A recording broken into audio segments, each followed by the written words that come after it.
What up? What's up with everybody, man? Shout out to y'all being here tuning in. I appreciate y'all. Thank you to... See what I'm talking about? Clocking. We got people subscribing, following orders. Yes, shout out to y'all coming over to Twitch, doing the Great Migration. Most of my A1 Day Ones are on Twitch. The comments on the screen are on Twitch, okay? You want to be on the screen. You really want to engage. You have to subscribe on Twitch. I know a lot of y'all are stuck on other platforms. Matter of fact, you know what? I think it's time to bring a lot of y'all stuck on other platforms and shit, but you know, we doing a great migration like what Martin Luther King was supposed to do. We going over here to another plantation. At least it's American owned. Okay, you heard? Oh shit. Thank y'all so much for following me. Every time you see that come up, shout out to the person who followed me. I greatly appreciate you. I wish I grabbed your name. Make sure you subscribe to and get in that chat. Everybody want to do that. Shout out to y'all. How y'all been, man? You know, I was going through something. You know, I was psychologically processing, you know, my brother's situation. I don't know about y'all, but when you've been traumatized as kids, it's like when you have a sibling or somebody there that went through it with you, it feels like that person is a part of you. And so whatever my brother go through, whatever my sister go through, bitch, I go through it too on a celestial level. At least that's commendable, because back in the days, the slave masters, them niggas used to be like Samuel Jackson and Django Unchained. Master, you sick, I sick too. Fuck all of that, nigga. My brother locked up, I'm locked up too. Shit, fuck wrong with y'all. So, you know, I had to go through that. Greatly appreciate you guys. I shared that with you guys. Some people try to exploit it and act like they're entitled to the same sympathy for their story. Listen, pain is relative. Everybody got a motherfucking story. If you can't find nobody that feel bad for you or that can pour into you and lift you up after you share your, that's just you. Me and you are not the same people. Let's make that very clear. And anything that I say privately, guess what? If I say it privately and I'm like, you know what? I said this to the wrong person, or this person could probably use it against me. Fuck that. The next time I crank up a video, I'm going to say it publicly. Kind of like when I told y'all the story about me having hammer toes.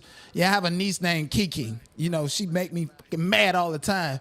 She be picking at my toes and be doing it like that. Talking about my toes are like bird claw. She the only person that can pick at my toes like that. Shout out to my niece Kiki. Love you, miss you. Do y'all love me, first of all? Do y'all miss me? Okay, did y'all want to kiss me? Yes, I know y'all did. At least some of y'all, you know. But yeah, thank y'all so much. Anyways, we definitely gonna be getting into the trenches in this live stream because it's what I'm dealing with right now. Also, we're gonna be getting into Chrisean rock, some other viral news, and we're gonna end the video with politics, okay? When you guys see me talk about politics, that means the drink is diluted and ain't nothing but the motherfucking ice in it. And it's time to go to the club or go do whatever you want to do. But before all of that, you guys, please support me, okay? Y'all want me to go and get a regular job? Damn, Donald Trump and AI done took all the black jobs. Where the fuck am I supposed to work at now? Please support your boy with $1 or $2. Cash App, the not 007 is right there on the screen. I ain't been live in a week. And again, if you go to the casino, think you're going to hit a jackpot after not sending me my money or sending me any support, then you know what to do. My ancestors' genes is too strong. Y'all know them machines ain't going to go off. Be like that nigga the other day that went viral, was up $600,000 in a machine and then cashed that bitch out and let the casino find out that you had $600,000 sitting in that bitch. I would have cashed that motherfucker out real quick. You don't send the not no $1 or $2, you gonna be just like that man. You gonna be up $20,000, $30,000, $60,000. Oh my God, it's good. The white folks, the Indians in the casino, they gonna shut that machine down because you ain't send me $1 or $2. Also, I want to make something very goddamn clear, okay? Don't nobody control me, and I don't control nobody. That's my number one rule, okay? So it's this old-ass lady named that's been harassing me over the internet for some months, and I told her, I was like, listen, you better leave me alone if I get out here and drag you, okay? Old people, y'all be the messiest ones.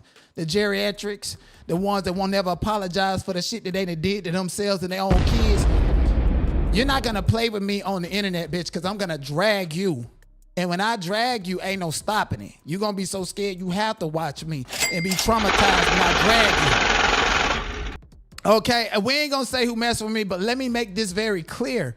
Shout out to Elizabeth, an A1 Day One supporter who can't be wavered. Okay. If anybody said anything, that lady done texted me, like, ma'am, we all got pain. I felt bad for you. Like, how in the fucking possible hell can you think that you're gonna text somebody your business saying that your mama performed an abortion with a clothes hanger? Hold on. We gotta stop talking. Oh, somebody that made a Wayne in it, too. Made a Wayne.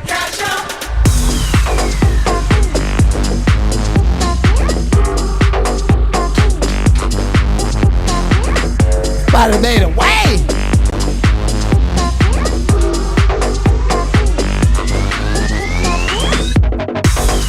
Make it Wayne, make it Wayne.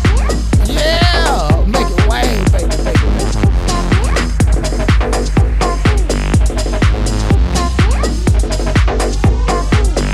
Make it Wayne.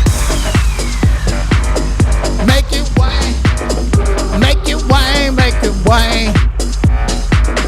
Make it Wayne, make it Wayne if you like. Make it Wayne, make it Wayne if you like it. Make it Wayne, make it Wayne, make it Wayne, make it Wayne, make it Wayne if you like it. Do the bacon bounce, make it Wayne, make it Wayne, make it Wayne, make it Wayne, make it Wayne. Hello, ooh, the naughty, the chicken ball. Yeah. Now they were playing Pokemon. It's a whole bunch of y'all bitches look like Pokemon, and I want my Pokeball back. Motherfuckers wish I would catch them and throw their name out there so that they can get some clout off of me. And I say no.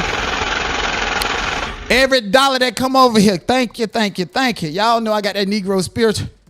You must really be going to the casino tonight and want to hit a jackpot. Yes, I'll be your lucky charm. Make it Wayne in here, baby, make it Wayne. Yeah. But anyways, you know, shout out to Elizabeth, a A1 Day One supporter. Elizabeth ain't got to tell me nothing. Okay, I can put 2 and 2 together at all. Ain't nobody tell me nothing. Go to that community wall and you will see. But what you're not going to do is get no free fucking attention off of me. Go change your old ass motherfucking diaper, bitch. You old enough to be my grandma online playing with me for 2 months straight. And when I get to dragging you, it ain't going to be no stopping. So ain't no need for you to act like a victim. And you still not going to get no clout from over here. Take your old ass somewhere and sit the fuck down. And we don't care about that ugly ass pissy lady that stood up with pee and blood coming out of her motherfucking leg on Kim and Love platform. We don't care about you looking up old stuff, remixing other people's lives and lies and shit to try to get your shit popping. Fuck you. You will never break into or crack into no motherfucking sector. And you're not gangster at all. Let's be very fucking clear. Ain't shit gangster about you but that fucking drawstring ponytail that you try to put in your bald ass head, you pissy bitch. Let's get into some real content. Brah! I am T'Challa. Hey, what's up, YouTube family? It's Denai. I got big dreams to see the world and do what my heart believes. Everything ain't what it seems, so I'm here to tell you the truth about pop culture, hip-hop, and some of the most toxic shit across the web. Forget Charleston White. I'm the one. Like it or not. Better subscribe to my channel and like this video, because I'm not gonna stop. I am T'Challa. T'Challa. Yes, indeed. What's up? What's up, baby girl? I love you. I'm talking to all y'all, but you know, somebody specific. I love you down, love you dearly. Thank you so much. All right, let's get into the first goddamn piece of content. The slave masters and walked up to Jamal Bryant's church and told him he don't know a motherfucking thing. Come adopt this slave Bible, and they kicked him out of there. It's still right. And I know there's a church that claims to be of Jesus, and they're liars. They make it all about the world. They sell goods. They turn the name of Jesus Christ into a laughing stock with their whorishness and their wickedness. I love the Lord Jesus Christ. That's why I obey him. The Lord Jesus Christ is going to destroy destroy this church. He's going to destroy this church. Yo. And if you're in it when he does, he'll destroy you with it. It's time to repent of your wicked ways. God damn, he done put the curses up in the church. He got the power of all our dead ancestors underneath his granddaddy house. Look like he took off the Klan uniform, the Jewish hat, and everything, and went over there and talked this shit to these niggas. Guess what? It's good for y'all, because most of them walking in that church was out there on the block on Easter Sunday, just like Beyonce said. Church girls, know you got church in the morning. Fuck wrong with you. I would have been like, sir, where's your church? And do y'all got some food? Because niggas like to charge for food at the church. You know what I mean? Nigga, the kids' stomach stuck to their back. Sir, what is you offering and going to do? Look like you was hiding in Cooter Bryan last night and walked up, stole a fucking suit from Ross, a Payless, and went in there waving the goddamn Bible, and they kicked you out. They say, come as you please and as you are. This man said, I'm going to exercise my First Amendment right. And I don't blame him. Church has been selling out.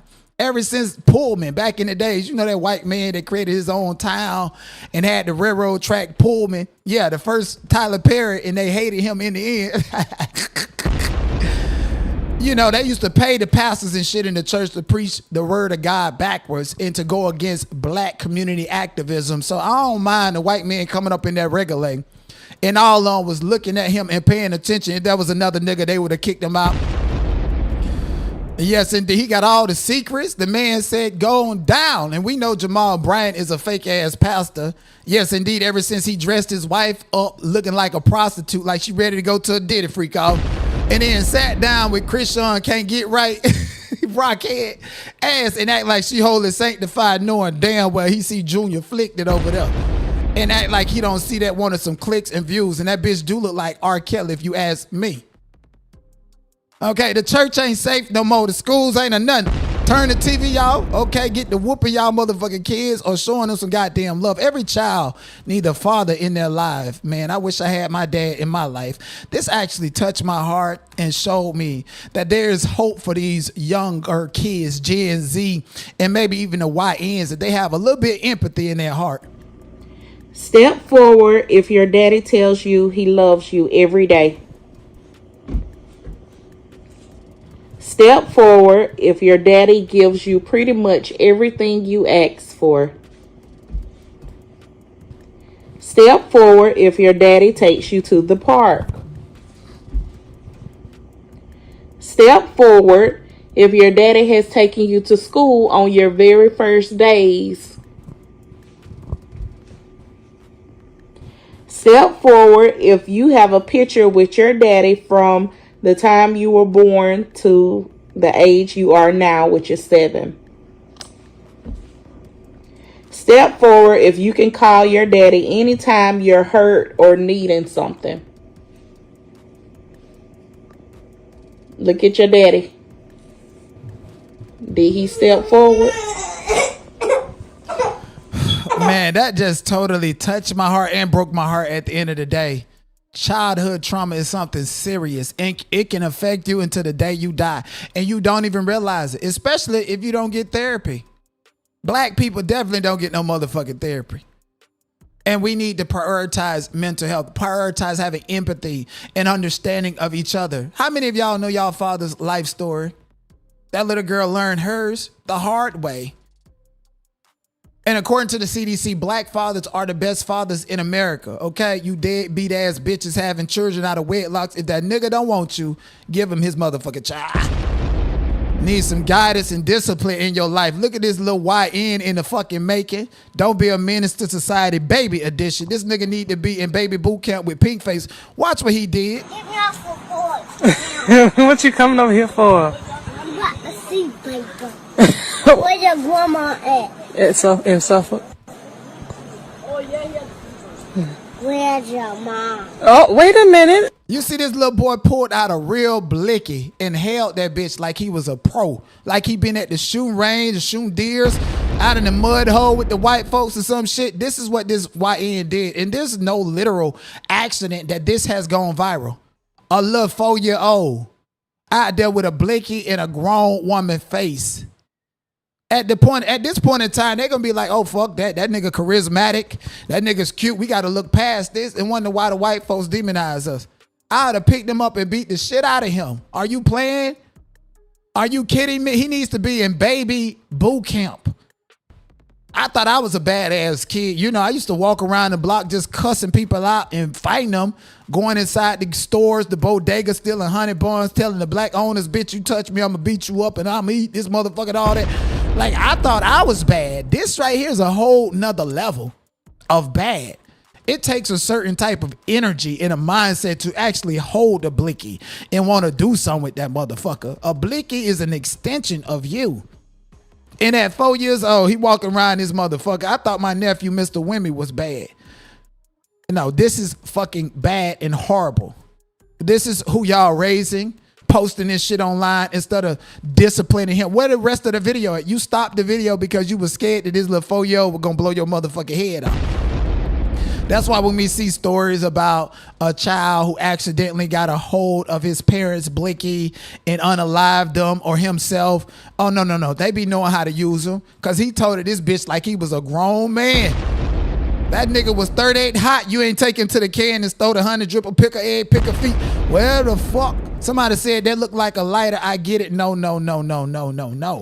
Whether it's a lighter or not. This is the reason why Tamir Rice got sprayed up as a kid and we feel sorry for him. That looked like a fucking blicky. I would have shit bricks if I seen a child point that bitch at me and they don't know the responsibility. A child pointing at you and they start squirting that bitch like it's a water gun.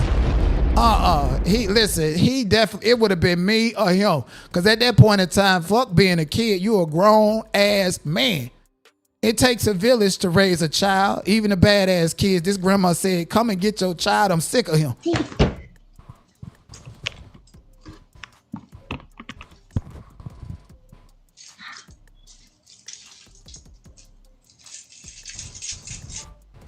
Here. When will you be back? You say what? When will you be back? Start preparing for a babysitter for him. And see what it... No, baby. No. My son is not a babysitter. He got to go to work. So what you're going to need to do, start preparing yourself for a babysitter. We all got to do that. I got to tell my son to do nothing. He's the baby daddy. Now, he's working with you. You need to communicate better. He don't communicate. Why would you come to my house? This is your 5-year-old child. You better communicate better. That's my grandson. I'm not a babysitter. I don't have your phone number. Trust me, I would have called it. Somebody open the door. Go back to South Park with your daddy. No. His daddy is not in South Park. He's not a babysitter. He's a baby daddy. That means he can keep him every now and then. Every now and then. You better get a babysitter. I don't give a fuck what you say. I don't like you. You better get a babysitter. Fuck you. Look at the little boy. Fuck you. And he throwing rocks at his mama's house. Look here, animal. You better get a babysitter for my grandbaby. We not babysitters. We not babysitters. Damn, I wish you was here. I wish I was there too so I could slap the shit out your ass. What the fuck you think I'm gonna be doing? What you think I'm gonna be doing? You ain't that bad. Oh, get away from my dog. Bye. Trick. Go and take your badass grandchild over there. You know you ain't finna leave your grandchild at the streets, but he got to be something terrible. If he throwing rocks at his mama house, first of all, and the grandma don't want nothing to do with you. That lady trying to drink her bill, digging her change purse, you know where the lighter and the cigarettes be at, play bingo or something. Let that old lady do what she got to do, you young asshole sitting up there threatening to slap that man mama. Badass kids. It takes a father to be in their lives.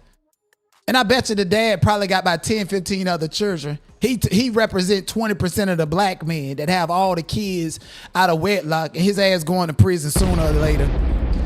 Why they lock up the good and then keep the bad up out of here? That nigga know he's supposed to take care of his child. You know what I would do? I will go straight to the courthouse and show the judge, listen, this is why split custody is not going to work. Put that nigga on child support, food stamps, enough money so that you can make a way and hire a babysitter since the grandma don't want to do it. She came over that bitch like she just left church on Easter Sunday. Y'all know that old school ass fucking hairdo where the OGs still wearing stocking cap on top of their head with the little ass fucking chicken feather looking weave and type of that shit. So ghetto and supreme, if you ask me. But anyways, here's another badass kid. These kids are out of control, out of fucking control. And these are the type of things that happen in the black community to where they look at kids like there's no such thing as rehabilitation for them. I'm scared for my life, Facebook. I'm scared for my life, Judge. I done had my daughters beat me up, pull my hair out, bite on me, scratch me up, almost send me to jail. I'm in the juvenile court all the time. Got children services cases open all the time. Only thing I do is fight. That's the only thing I do is fight. That's all I do is fight. I never fight. That's what makes them proud of themselves. I never graduated. They want to beat me up. I never stopped you. Can you stop or you break the goddamn table? Don't go shit. Don't go shit. I don't give a fuck about it. Stop. Don't shit. Bro, you let me crazy because I'm pushing you. Sit up here and ask me. No, I don't care what you know. I don't care. Thank you. But you ain't just say shit what she do. I just told you not to throw that. Then I did. Why did you hit me? Why are you getting hit? You're the only one who gets hysterical. You're so hysterical. I'm disappointed. I don't fuck with you. I'm disappointed with you. Exactly. So you okay with that? If you okay with that, well, you can walk away. I don't want your apologies. I don't want no apology. I don't want no apology from you. See, I don't want no apology from you. Yes, you did. No, I don't want no apology. Light my blunt, because I'm going to I'm scared for my life, Facebook. This is horrible. Like, words can't even describe it. But at the end of the day, I want to feel like there's a hope.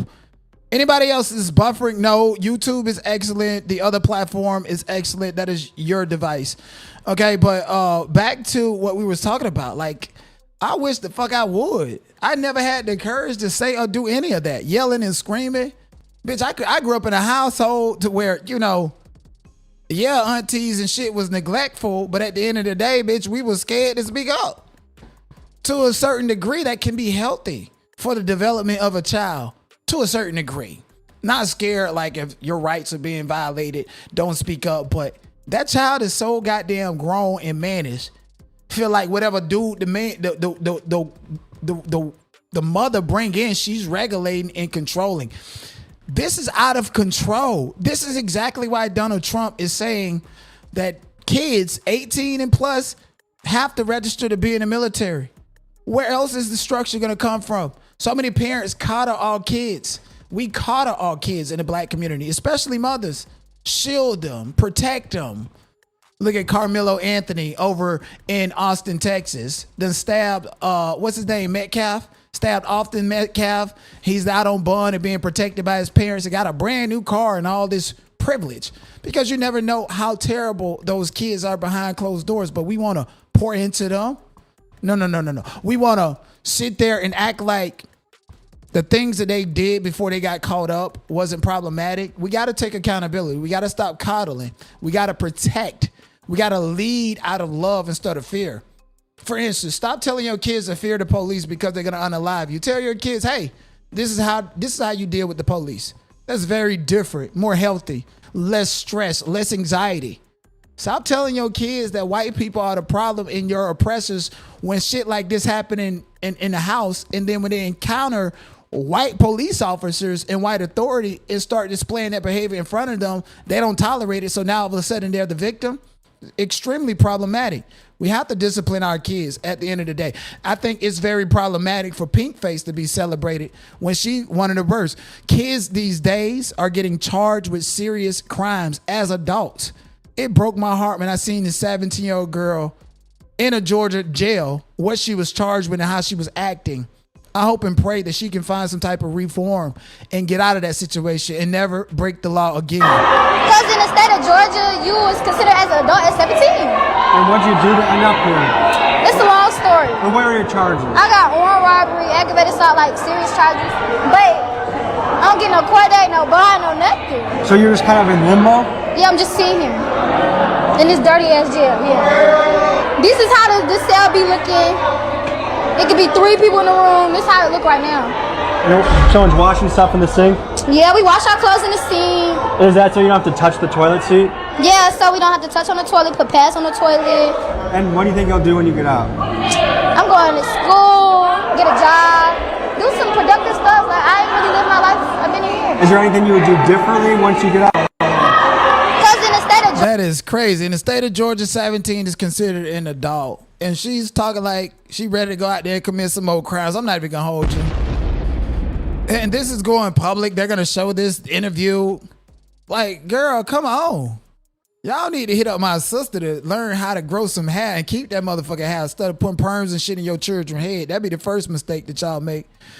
It's absolutely atrocious. Kids are out of control. And it's because babies are having babies. Not only babies are having babies, sometimes their parents are being taken out of their lives through incarceration, through death, and they have no guidance. And then your family, extended family, treat you like the stepchild or treat you like orphans within your own family. Hey, I'm intermingling my own life story. I would hate to see a kid go through what I've been through. I would hate to see a child go through what my brother, my sister, or anybody that I love been through. So it's very important that we show this. So you can look and be like, you know, they always like bad things about black kids to go viral. We can actually look and learn from that. Things happen for a reason. It's time to learn lessons. Okay? God does not make any mistake from having somebody on social media think that it's their idea for this to go viral. Look at that. Learn from it. Grow from it. You understand what I'm saying? And I said the same thing when I covered the story about the young woman in Texas whose son tried to stop her from being belligerent with the police officer.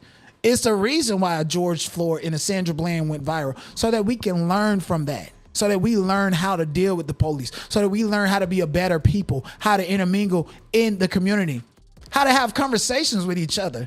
Black folks, we so good at sex and bedroom activity, but don't know how to bring a conversation to the table at all. And that is one of the big problems. It is. And stop coddling these grown ass men too. Lord have mercy. A 32-year-old man was arrested after dousing his mother in gasoline and setting her and her home on fire because she would kick him out.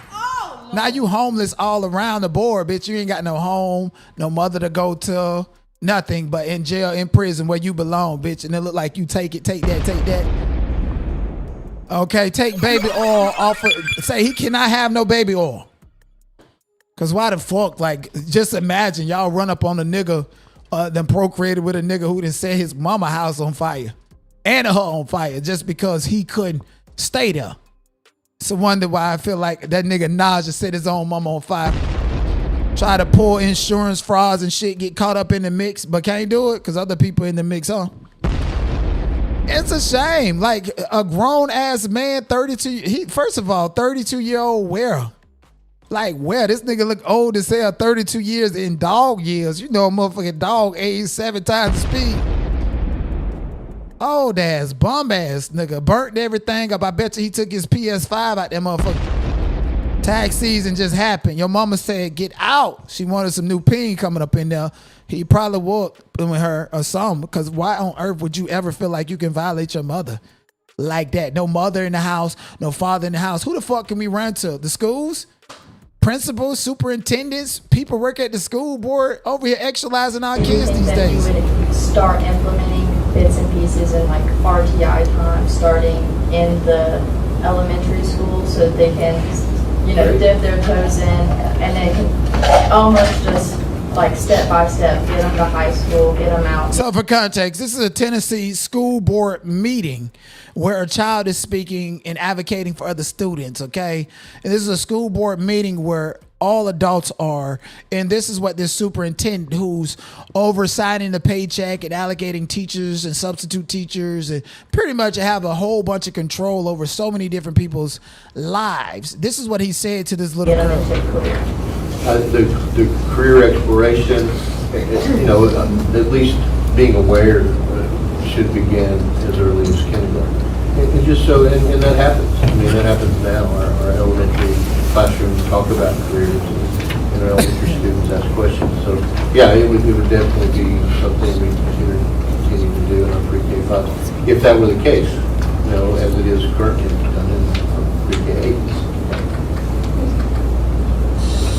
God, you're hot. You know that? So for those of you who didn't catch it, he said, gosh, you're hot, and then reached out to hug these people children. Bitch, I would have been in jail for assault and battery, and he would have been in jail for pedophilia. Yes, indeed. Oh, he just said, gosh, she's hot. That's innocent.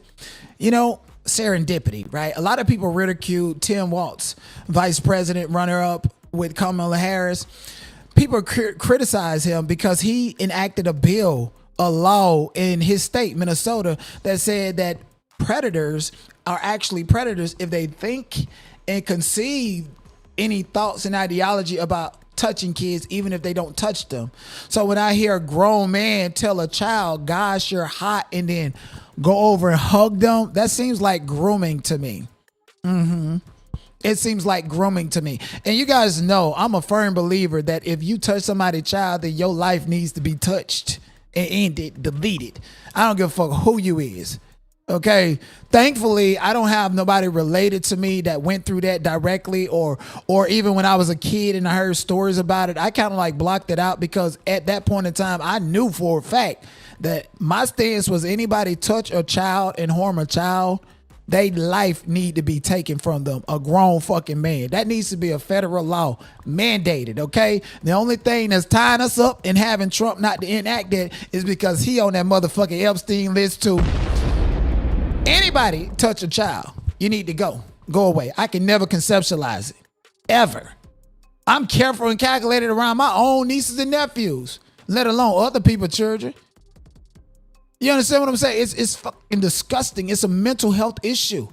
Get somebody your own age. If you 50 years old, damn, go with somebody grown.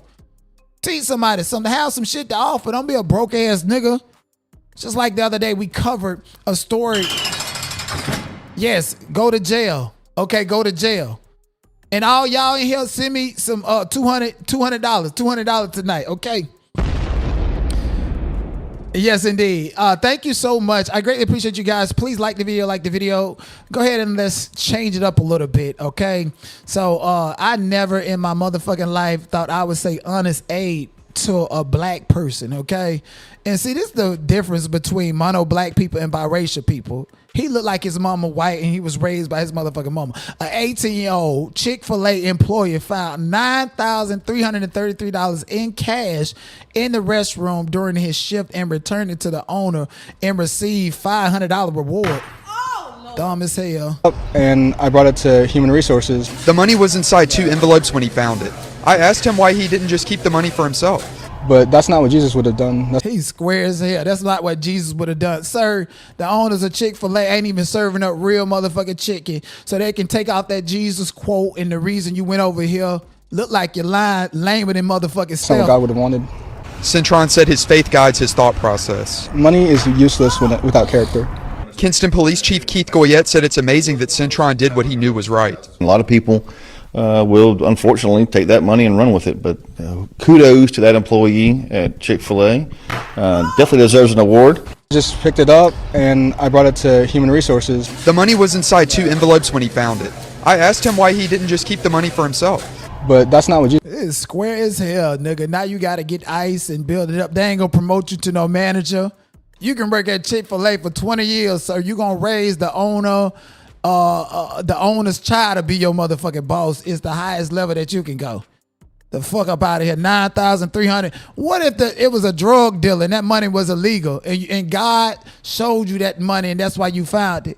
What if your parents and your household is suffering? I'll beat you with all kind of motherfucking brooms and shit. And I can't believe you 18 with all that facial hair and as big as you is. I kick him out my motherfucking house, 18 grown ass man, and guess who got the money? This police officer right here is the one who got it. Gave you $500 out of it. Now he going to get him a new boat. Okay, he going on him a new vacation. Going to Vegas, gonna pay for a timeshare, do whatever rich white folks do when they stealing other people's money. He got to be crazy as hell or something. He got to be delayed in the crack, baby. Because I know you got second, third, fourth, and fifth hand embarrassment, bitch. You would have 5 hands on your motherfucking face if you were my child and come in my house saying you made the news because you turned over 9,333. Baby, God was in the mix, okay? You had a 9 and then you had 333. Look at that numerology. You had all them 9s and all them 3s, baby. God was trying to tell you something. You ignored him, and your motherfucking ass put yourself in a situation where it's sticky. Now, what is you gonna do with this? Okay, here lies the fool that gave up $9,333 and got a $500 reward. Ball greasy, spent it on somebody. Nigga, you could have lost your virginity with all that motherfucking money you found with your dumb ass. Now, I do feel for this Arkansas woman who was arrested for refusing $19,388 after her employer mistakenly paid her $1,650 an hour instead of $1,650. Honey. 50-year-old Renee Nicole Coleman faces a theft charge of more than $5,000 but less than $25,000 after a payroll glitch paid her $1,650 an hour instead of $1,650. Her employer says when the error was caught, Coleman refused to pay the money back. Coleman was arrested today on an outstanding warrant. Her bond is set at $15,000. She is due back in court on May 18th. 50-year-old Renee Nicole Coleman faces a theft charge of more than $5,000 but less than $25,000 after a payroll glitch paid her $1,650 an hour instead of $1,650. Her employer says when the error was caught, Coleman refused to pay the money back. I wouldn't have paid it back either. Shit, you got Nigerians and fucking Somalis stealing millions of dollars from the federal government, getting federal charges and sentenced to 1 year in jail. Your ass ain't finna make that at no goddamn wherever you working at. You ain't finna make that. You don't even want to be there. Why don't you go ahead and tell the people the truth? You forgot to call Gamblers Anonymous like Offset. You had some debts to pay off, or niggas was gonna shoot the shit out of you, or you just went to the casino and lost that motherfucker. I hate a dummy that'll hit a jackpot and then go try to hit another jackpot. Your chances are right there, baby. You should have calculated or whatever. Been like Taraji P. Henderson on straws or something and did something good. Somebody said she got her reparation from all that bad treatment. I don't blame her. But that's her monkey ass in motherfucking jail. At least she didn't do what the white man did over there and setting the people warehouse on fire. Yeah, he filmed the video. I think it was a warehouse full of number toilet paper. He set that bitch on fire and he went whoo, just like that. Okay, that bitch went on fire and whoo, and it was gone. Okay, you ever see a bitch get a relax in their head and then just eat their hair up and you go whoo, and the hair be gone? That's how quick that fucking warehouse was gone. And I was like, God damn, fuck wrong with you? Yes, indeed. Sometimes it takes people a moment or two to sit the fuck down. This former inmate was awarded $307 million after he was forced to wear a colostomy bag for 2 years because a Michigan prison health provider refused to green light a surgery that cost $900. Damn! Now this nigga went around the prison smelling like doo-doo. That was his defense mechanism. Nigga ain't have to get a shake. Nigga ain't have to worry about nobody busting him open. Nigga ain't have to worry about none of that because ain't nobody want to smell him. That nigga had it set up like a Martha Stewart cell, smelling like dude in that bitch by himself. 2 years in a colostomy bag and $307 million. Bitch, come on, somebody put a colostomy bag on me and I can go and sit down for 2 years, $307 million. Bitch, I'll show up. Show up like never before. I put Hollywood to sleep with $307 million. That's why I don't give a nigga like me some money. Just imagine you locked up. You ain't even qualified to make $1,650 like the bitch who done stole $19,338 from her employee. 2 years locked up and you get out with $307 million. God is trying to tell you so. Don't be like that Chick-fil-A employer and don't realize that the numbers end up being 666 and God tell you to collect that motherfucking money and get on with it. What the fuck you finna do? I wouldn't even show my face, nigga. You hit the lottery. $107.6 million has been awarded to a former Michigan inmate. He says he spent more than 2 years in prison suffering every day because a medical contractor wouldn't approve a surgery to reverse his colostomy bag. Erica Erickson is speaking with him and his attorney tonight. In the end, years later, the attorney for that former inmate says he told that jury, quote, I made a mistake. This is worse than I ever could have imagined on paper. Piece of doo-doo, too. Animal. By whom? Inmates and staff. He says he suffered for over 2 years while behind bars. Oh my gosh. Denied necessary surgery to remove his colostomy bag. 44-year-old former inmate Cochise Jackson can barely put it into words. Oh, it was awful. You can't imagine. In prison from 2016 to 2019 under the Michigan Department of Corrections, Jackson, his attorneys say, early on developed a medical issue requiring the bag. The doctor told him, don't worry, it's temporary. You only have to have this for 6 to 8 weeks. But his attorney, John Marco, who calls the private healthcare company Chrisean evil and a criminal enterprise, says the surgery Chrisean refused to approve only cost $919.35. The less services that this private prison healthcare company gives to the inmates, the more money it gets to keep. The lawsuit filed back in 2019 says Jackson was not only refused necessary health care and supplies over and over, but also hospitalized for being beaten so badly, the bag often splitting open, feces all over his body. Shame on him. I'm still a human being at the end of the day. Marco says during the trial, former Chrisean employees testifying they were not allowed to call an ambulance at times because it would cost too much money. Her boss at Chrisean told her, just get him comfortable and let him die. Marco says he's now spoken to other inmates across the state and country with similar problems. One individual had to wait 12 and a half years to get his colostomy reversed. The skin around his stomach started dying. Another individual had to wait 5.5 years. His intestine had actually migrated outside of his body. And now while Jackson and Marco say they're satisfied with the historic $307.6 million verdict.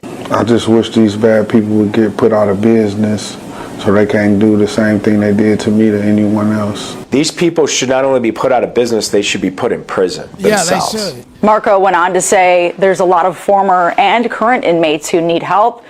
And while this is a good start, there's still a lot of work to do. I'm Erica Erickson, local 300. Wow. And he said that they almost beat him to death just because he was complaining about his bag or whatever else reasons. It's fucking rough in prison, man. Y'all, like, I try not to even think about it, motherfucker. You know, I got a smart ass mouth. I got a mouth that'll cut you so bad you won't never forget it.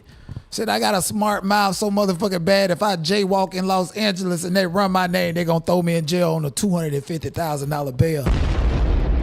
And by the way, my sister's in the chat. Oh, on Twitch, you gotta come to Twitch. Yes, indeed. Since y'all want to be talking all that shit. Anyways, who remember when, you know, Cardi B, you know, got gangster and threw that pen at me like we didn't know that she loved this nigga Dookie Draws, okay? Offset wanted a paternity test for her baby with Stefan and the court denied it, okay? This bitch stay winning in court. Why would the court deny the child if you ain't got no actual DNA on record from Stefan saying that that's his baby, and you know you sleeping with both of them? They say Offset got a colostomy bag now too.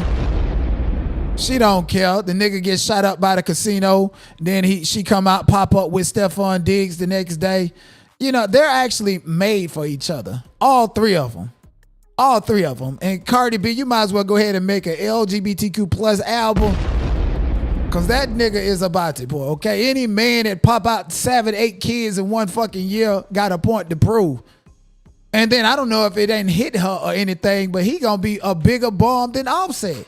The nigga is cut from the Patriots. The nigga got a whole case against him. Finna go to prison with all them fucking children. They say Cardi B spent $3 million on a suite and a party and a celebration for Stefan during the Super Bowl. The nigga didn't act right, and he performed the worst out of the whole team during the Super Bowl. And then they immediately cut him. This nigga is a bum just like Offset. Hurt big ass fucking dogs. Pick-a-boo, I'm gonna get you. So says Offset, and she tried to come out here and act like she didn't know who was spending up her goddamn money on the Amex. You know you paid off some of Offset debt with that card. Finna put black people in jail, black men, or whoever the fuck Offset owe. And this is the picture of them with the family together. Cardi, Blossom, Offset. And that's she pregnant right there. She's pregnant with this 4th child and got the nerve to throw a pin at me because I point out that you was sleeping with and you was hanging around and creeping with Offset and Stephon at the same time. But I see, I know somebody like Cardi B. She's a man eater and she's rich too. Oh yeah, she playing fucking Go with these niggas. Fuck checkers. Go is a fucking Chinese game. And you gotta be brilliant to play Go.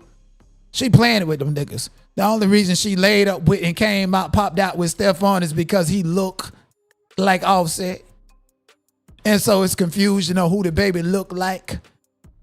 That's Offset, baby. Like I said, she had the nerve to throw a pin at me. Talking about somebody clocking your VV. Girl, ain't nobody gonna judge you for going back to your husband. You had to do what you had to do. You stepped out. You did anything that you wanted to do.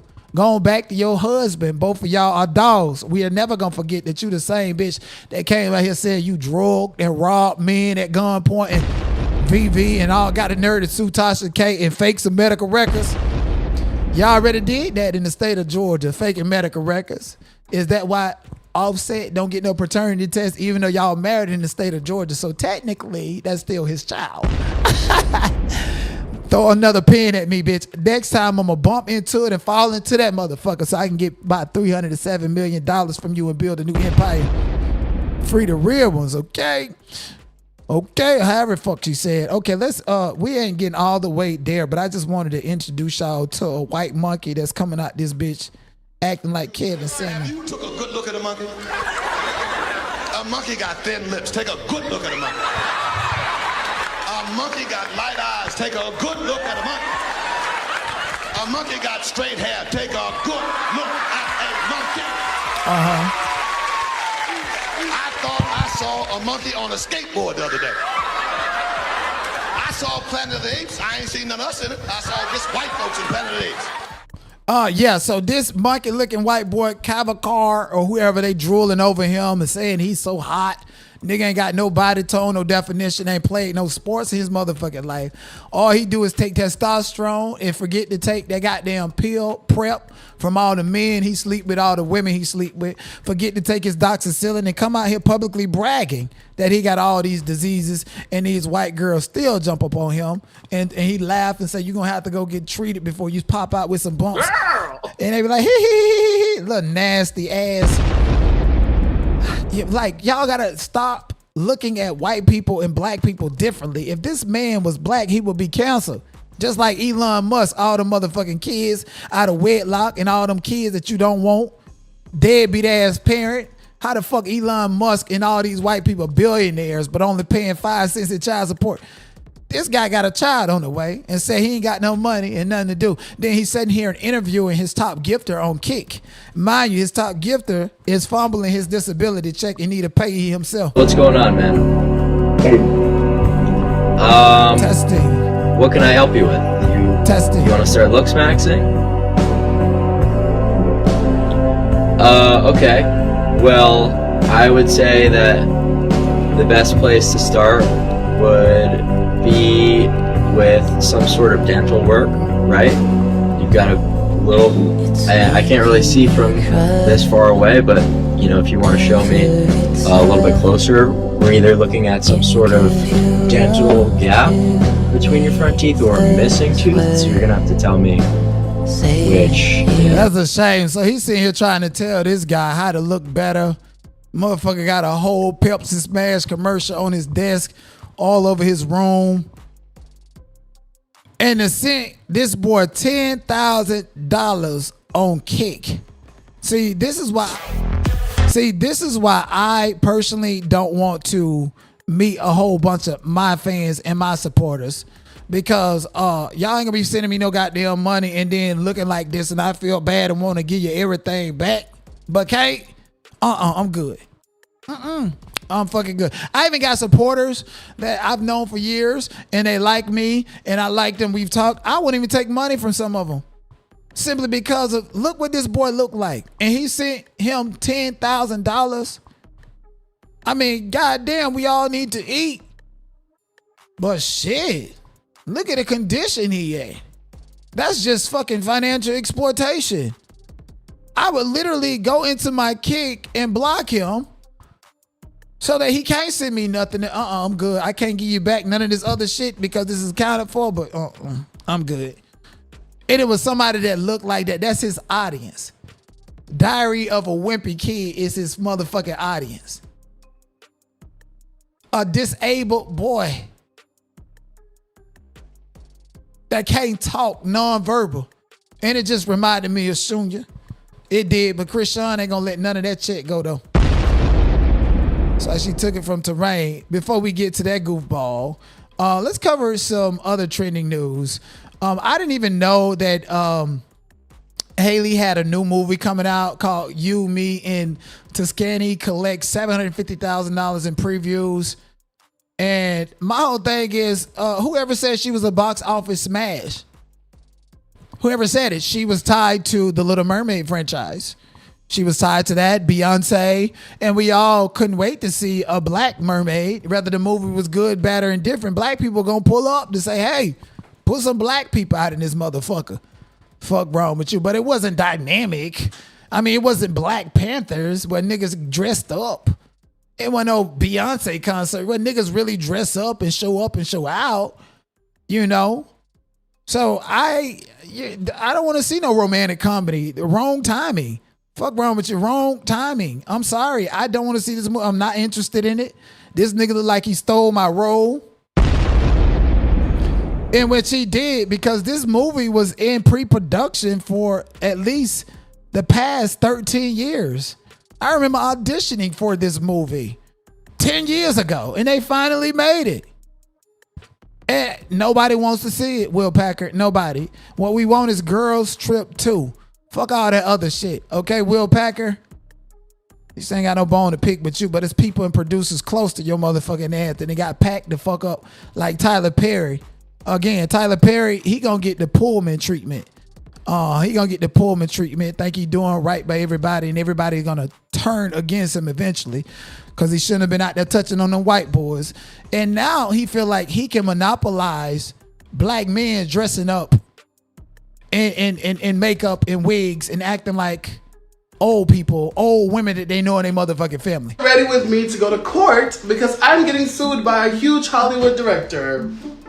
Most of you may know me already, but if you don't, my name is Keelan, and in 2020 I started going live as this character I created, or so I said, named Terry Joe. At first everything started off as a joke and I was just being silly, but then it started to skyrocket from there and I started to get a lot of recognition, and then I got a DM on Instagram from said director, whose name I cannot say, but let's just say the initials are TP. And in said DM, there was a discussion about a character that I may or may not have created, that this person may or may not have created.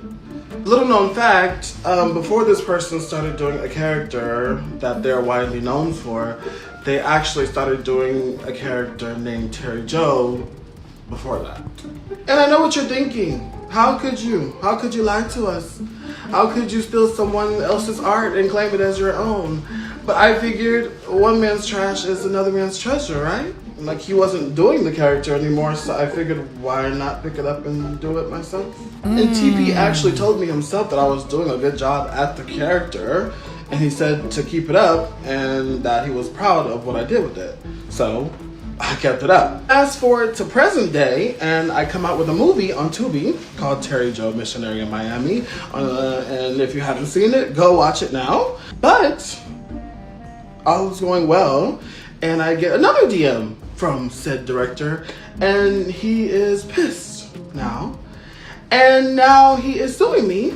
So now I have to go to court for stealing someone else's ideas whenever he told me I could. But whatever, I guess. To court we go. In the words of Miss Cherry Joe herself. And my whole thing is, you know, this is just a narcissistic characteristic. First of all, Tyler Perry reached out to you and collected information from you to say in your own writing that you were inspired by Madea and that you emulated Madea to create this character that you did. Bitch, don't nobody have a monopoly on putting on a dress. Tyler Perry's not the first person to put on a dress at all. We forget that David Chappelle put on a motherfucking dress and Robin Hood in tights. Fucking Martin. So many people have put on dresses. They called it a humiliation ritual. And here come Tyler Perry with that big old Lucia booty he got. Walking and shaking. Boy, Tyler Perry, a big ass nigga. I'm trying to tell you, nigga, Tyler Perry walk. His ass cheek gonna shake 3 times with one motherfucking step. Madea, all this other shit like that. Come on. Why they call you mother? Who are you? Like, yeah. Tyler Perry set that man up by collecting information, transferring it to his lawyer. You can't fucking monopolize a nigga in a fucking dress. You can't even monopolize somebody mimicking and emulating you. Why the fuck Scary Movie ain't got Madea in that motherfucker? Shit, y'all see the movie that Jamie Foxx did, mimicking and picking at Madea in the Boondocks? He wanted to sue. He always wanted to fucking sue, but at the end of the day, even he stole the Madea character. I don't know why he won't come out the closet at all. All the niggas that he done did dirty, had men and shit hiding in the walls, and then said that they crazy after he done had a did it freak off with them. Now he touching on them white boys. And the white boys are suing the shit out of you, and you is going down like the Titanic. Yeah, Tyler Perry, we know the same day that you went over to the Atlanta airport and made it Wayne on them TSA talking about you took cash and then gift cards. That was the same day that court said that your lawsuit will stand over in the federal court in Georgia. And then you coming out here acting like a Decepticon. Just like how you want us to praise you for paying all Megan Good and Cicely Tyson $1 million for one day of work, robbing Peter to pay motherfucking Paul again. Tyler Perry, just like Pullman, if you don't know history always repeats itself. Only thing, it's a nigga now. Come on. Y'all remember Pullman that created the wooden cart trains where people can sleep on the trains, then eventually hired all the black people that robbed them and built the whole city and had them living there, had them paying for his food, his lights, his water, then cut their wages, robbing Peter to pay Paul, and then it rose up against him. This is how the labor unions actually worked. Tyler Perry is so crooked, he got SAG-AFTRA behind him in compliance with Georgia labor laws, okay? He ain't paying nobody a motherfucking thing, but want us to praise him for paying these celebrities all this money to be in your projects when you know they don't even want to work with you. At the end of the day, they made Taraji a black actress, child. And she ruined The Color Purple at the end of the day. Fuck wrong with you? Tyler think he owns that image? No. You cannot monopolize and say a nigga cannot get out here and act like they put on a fucking dress with some titties on their shoulders. If that's the case, go ahead and sue T.S. Man hands too. Get the fuck out the closet, Tyler Perry. Okay, art is an imitation of life, and your ass is living your real life as Madea. All that stage play makeup and taking them straight men and turning them out and putting them with them beautiful women and calling their beauty in black. Fuck wrong with you? Don't Storm Monroe look just like that nigga on Beauty in the Black? That's why he mad at Tyler Perry. Had a freak off over there with Bishop Bernard, Jordan, Larry Reed, Tyler Perry, them, and ain't getting no well. Bitch, I bet you Tyler Perry can tell you he know me and ain't never fucking touched this. Guarantee you, bitch. Anyways, y'all, listen. This needs to happen for black culture. 2 black men that are powerful, that are competing rivalries of different generations are coming together to do a fucking tour. Usher, Mr. Let It Burn, because we still know he got them herpes, and Chris Brown, Mr. Beat Bitches Down, are coming together to do a tour. And guess what? Black women gonna throw their panties off, and you thought that married bitch kissed them the first time.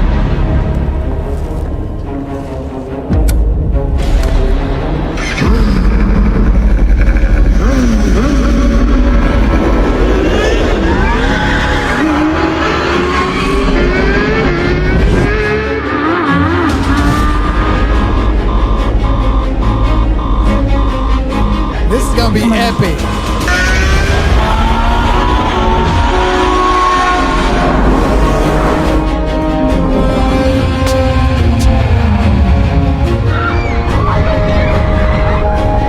This is gonna be epic.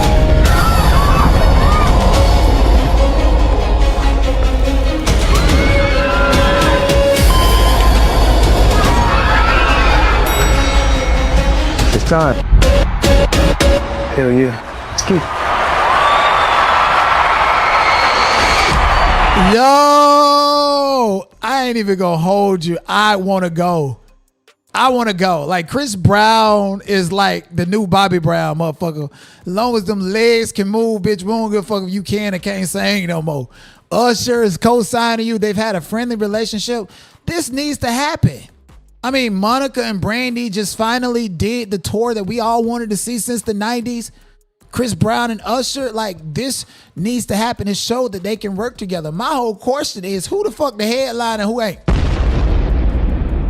They done did infomercial commercials and shit. I remember Nicki Minaj and Future was gonna go on tour, and that shit fell apart because he thought he should be the headliner, knowing damn well Nicki the star. You know, who's gonna be the headliner? Like, who opens and who closes?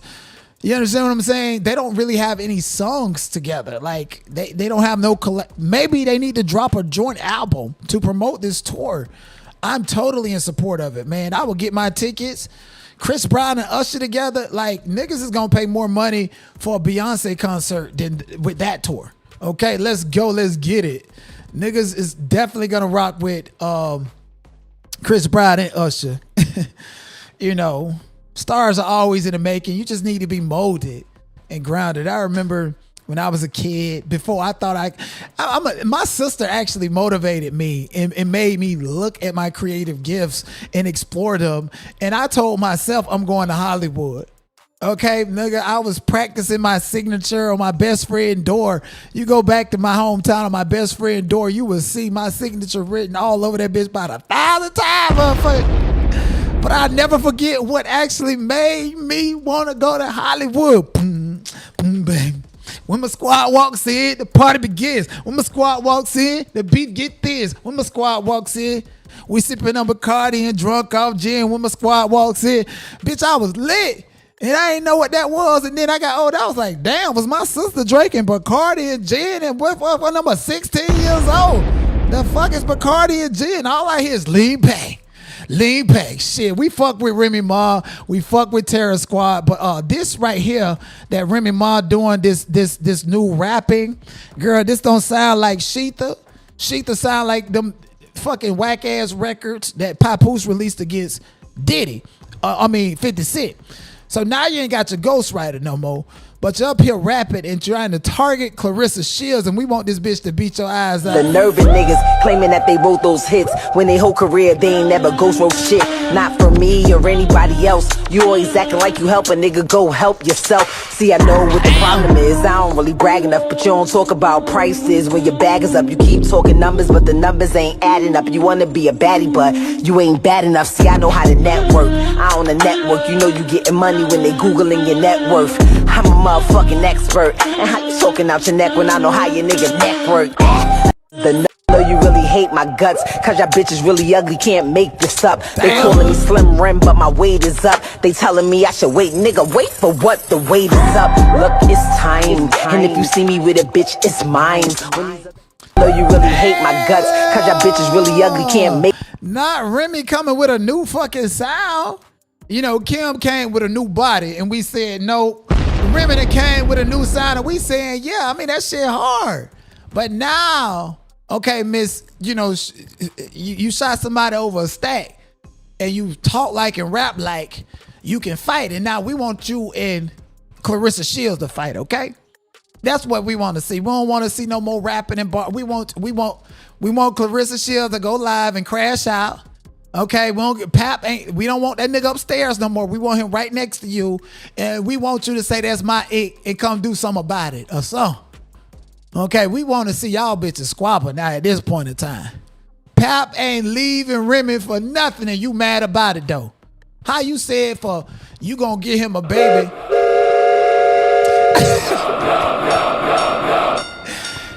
Did Clarissa Shields say she gonna give him a baby for his birthday? Girl, you at the height of your career.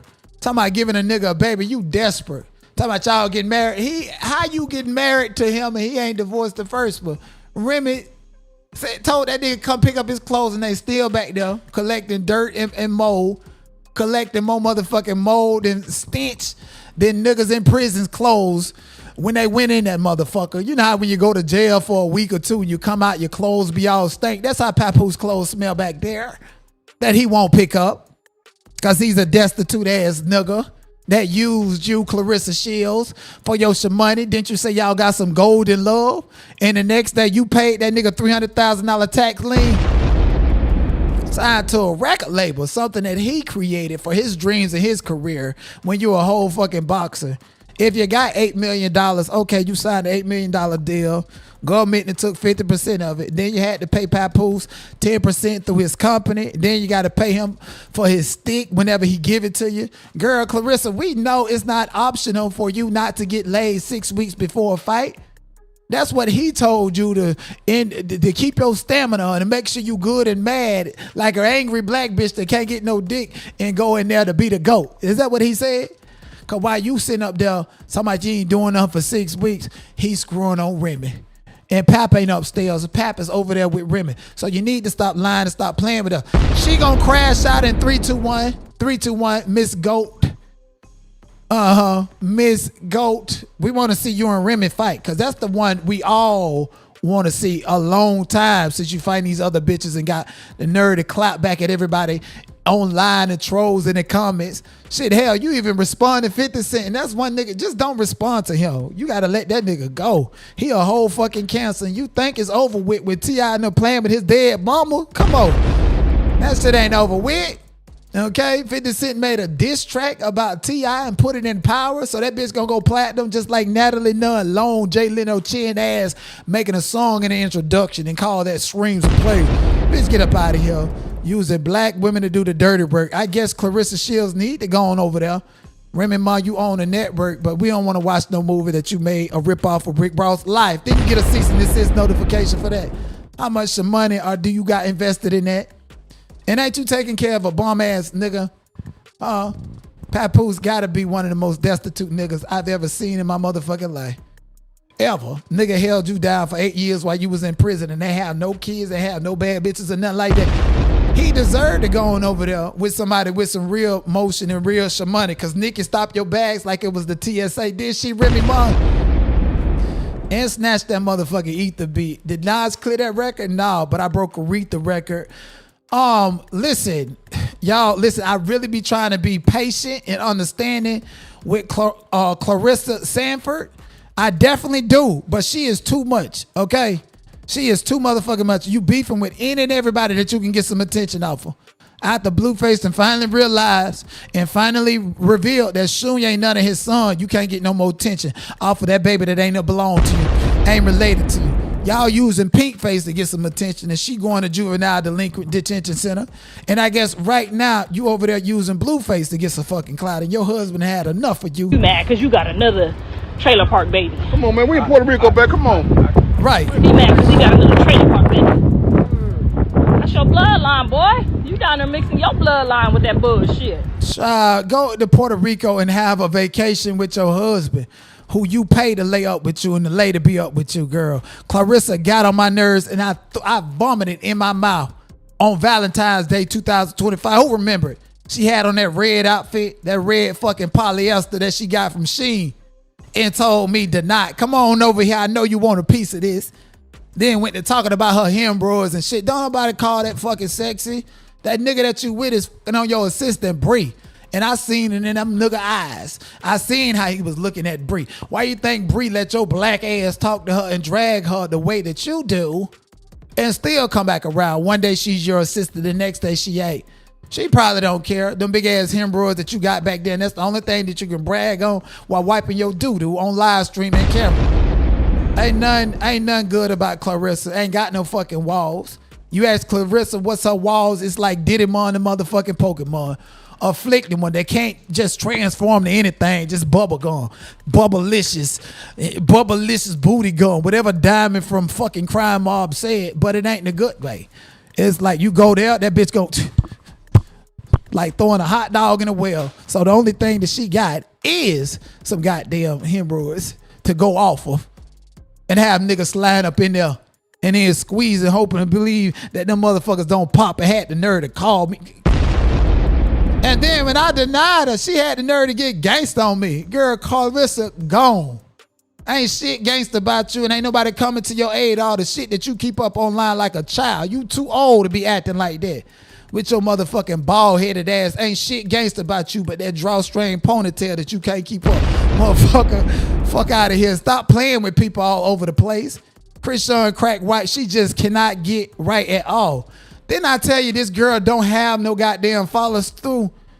Don't she got a boxing match coming up in 15 days? Didn't I tell you she wasn't gonna be boxing? Didn't I tell y'all? Oh, Lord. Chrisean's boxing coach Calvin Ford removes her images from his Instagram page. Fans think they've parted ways. Of course they did. Oh, Lord. Chrisean is a scam artist, okay? Chrisean is the product of a lot lizard. Charlotte went over there with them truck drivers over there in the transit area in Baltimore. Then laid up with Sean Malone, the white man who keep Chrisean alive. And, you know, so she was bare feet walking. Very trench baby like. You understand what I'm saying? Motherfucker ain't never had nothing. We done seen her compel a deal with Kick. Told Kick that she was gonna document Junior well-being and gonna do all these things and film Yahweh at Tyler Perry's studio. And that nigga said, go away, you can't sing, bitch. Scamming people out of checks and everything. Like, Chrisean don't have no follow through. She is not gonna be boxing on the 25th. The coach done parted ways with her. How many times do I gotta tell you she don't have no follow through? Y'all remember the first time that I actually got introduced to the Chrisean Rock sector? When y'all came in my chat trolling me and I had to drag the fuck out of y'all for playing with me. Some of y'all still here. Some of y'all still here. The creators and everything. Y'all still here, still watching because you know I'm the star. I'll never forget it. My niece had just went back to Florida. And I was going to let her stay. I was like, you want to stay to go to Chrisean Rock football game? You know, Chrisean Rock was playing football. What was it? May 1st, 2024. She was out there, bitch. I was like, oh, yeah, go ahead, Chrisean, because, you know, we looking online and shit like this. We don't know this hoe got an IP playing and maneuvering and all this other shit. I went out to Chrisean Rock first football game. I'll never forget it. It was empty. All the big back motherfuckers online that get clicks and views off of her. Just like that big back ass bitch that took a video of her carrying Junior and Junior legs. Looked like he definitely had club fits, but you ain't check her though about that. You wanted the clout off of her. None of them was out there. I was out there to support her. And what I seen was atrocious. What I seen was everybody, even the whole team, believed in Chrisean Rock, okay? They said you practice how you play. Or was they looking for a viral moment? They treated Chrisean like she was a star. I tell you, they kicked, other team kicked off. Boo! Nigga, everybody, Chrisean ran over there to catch the ball. Everybody huddled around Chrisean, bitch. Them niggas was out there, bitch, like they was the women off of Black Panthers. There to protect Chrisean. So when Chrisean catch that motherfucking ball, I'm telling you, them niggas was in formation. Okay, ladies, now let's get in formation type of shit. Bitches built like refrigerators. Bitches built like bicycles. All the bitches was bad body out of shape. Chrisean was the star. I was like, ain't no way in hell they finna get through these big ass bitches. Smiley was out there. You know Smiley from Baddies. Bitch barely can walk. Ho had a big ass pamper booty on. Talking about she was the center. Bitch, you're not finna say down said hut because that ass was gonna pop like Nicki Minaj's did at the 2009 VMAs. But anyway, they kicked the ball to Chrisean. Boom. I was like, oh shit, damn. All I could think about was some of her song. It's a vibe all the time. Then the ball hit her in the motherfucking head. Boo. She had to be high. And then she picked that bitch up. It felt like eternity watching her pick it up. And by the time she picked it up, the other team that broke through this wall, this Wakanda wall of defense, and then sacked her motherfucking ass. She fumbled the ball, then they picked it up and they ran and they scored them a touchdown on the first place, fucking with Chrisean. And now she back in football, pads and cleats or whatever. She must be trying to destiny swap with Petey or somebody, because your ass can't play no motherfucking football. And then on another play, they said down, said hut, and she was running the way that the other team was at. She was running the opposite way. Caught the ball. Niggas was happy. And she was running the opposite way and then trying to juke to turn around. She thought she was so good because when she was running the opposite way in favor of the team, they was like moving out of the way. I could just see the big ass smile on her face. She thought she was doing good, bitch. That coach and everybody on the sideline, hey! Then she looked, she realized she was running the wrong way. Then when she turned around, bitch, the other team sacked the girl, get on. Thumped her down there to the ground. She can't play no fucking football. Okay, I don't know how many people get this many chances in their life to fuck up their children and lie about it. Let me show y'all what she said on the Danza report. And by the way, she screwed that Puerto Rican down there that blocked me after I told him he was a body boy because I seen him at Swinging Riches. A mess is that Blueface doesn't seem active in the child's life because of his disability. Hold on. So I said my son does not have a disability. He is developing at his own pace and hitting his milestones in his own timing. Every child is different, and I'm confident in his growth. If I said it. Child, girl, get up out of here. We don't want to hear them pack of lies and shit. All right, you really have been lying to yourself and the whole fucking world. Joel Osteen, that motherfucker that looked like the devil, selling that fucking bathroom toilet water to bitches is not gonna help Junior get up and walk, nor the Nigerian scamming ass pastors that seen a bitch with her arm up like that and then they crank down like it's a fucking jackhammer. Get up out of here. Start streaming after the 12th. Oh, after this weekend. I'm gonna start taking you to practices, games, everywhere with me. Oh yeah, even to my spot. Yep. You're about to see more of me and baby Jesus. And his progress. Through therapy too. Girl, stop fucking lying. Junior ain't made no fucking progress since I seen him when he was months old. In the same scroller. Okay, in the same stroller. The same fucking car seat. AKA the top of the stroller that you put out. His body is growing and getting big. Girl, you ain't gonna be able to hide the fact that this boy can't walk. Okay? You ain't gonna be able to hide that, and you ain't gonna be able to carry him around for much longer. And Chrisean got too much fucking pride to sit there and let us see that Junior cannot walk. She ain't got no patience. She don't like to listen to nobody. Look at her. You wanted to be a boxer, then signed $1 million deal with Whack 100 wife. All that money gone. You act like these people ain't finna sue you. Pay James Wright Chanel his motherfucking money. She still ain't paying him. Chrisean don't care. She live every day like it's her last day. A fast fucking life. Millions of dollars just going through her hands and her pockets, and they got a pot to piss in. Motherfucker, top hat, 33 and hood Beano, major eat they toes and smutted you out and got all the money shit. And then you try to pay me $100 to keep my mouth closed, and we still gonna be over here talking.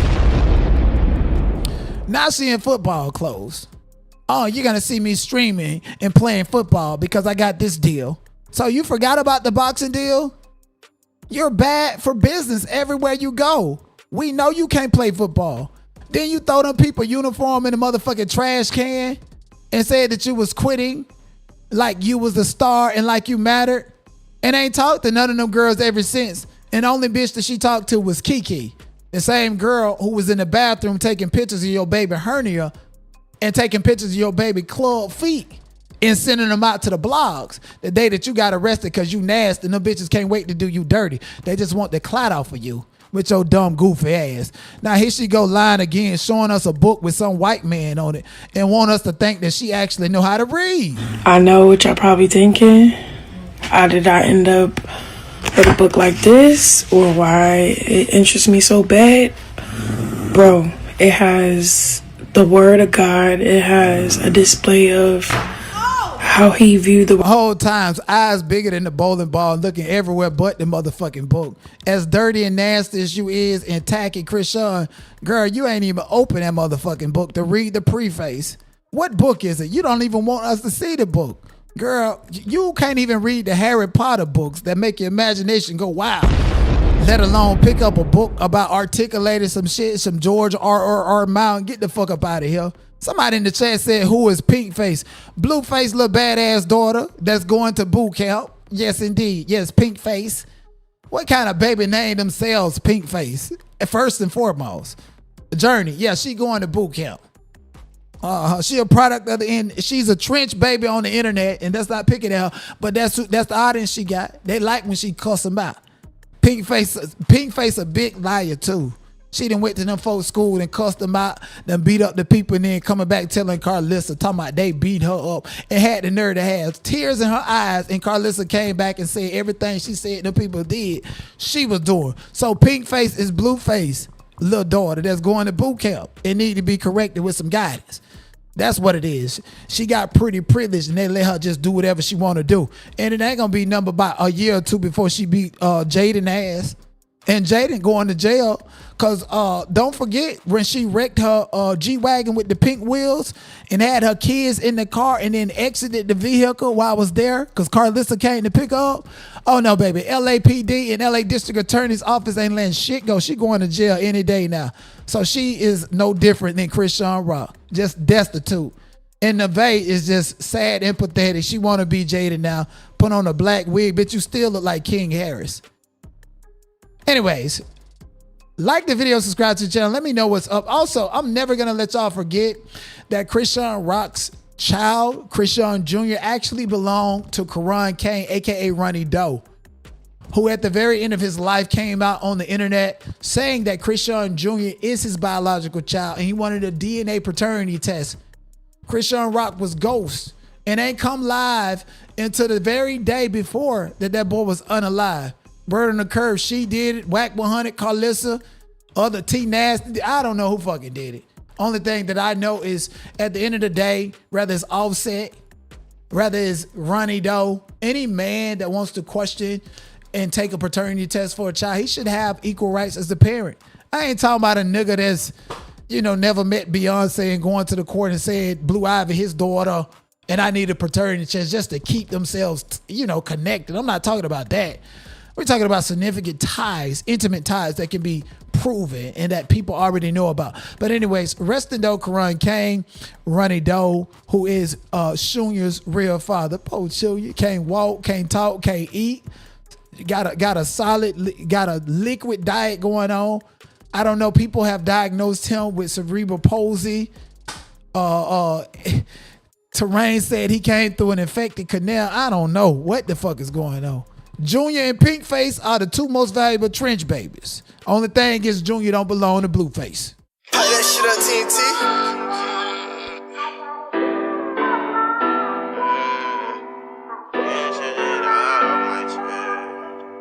Who made this shit?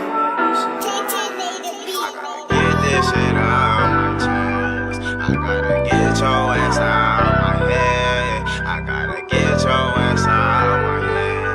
I gotta get this shit out my chest. Hey, when you walk in my life, that shit really turned to a mess. And now I gave you the deuces, and I wish your ass the best. And if you try to come back, I'ma have to spin on you. I wanna win on you. I was always there for you. And you took that shit for granted, now you lost me. And now I'm all up on my mission, and I'm bossing. And I've been taking all these trips, and you not there with me. I kept it fair with you.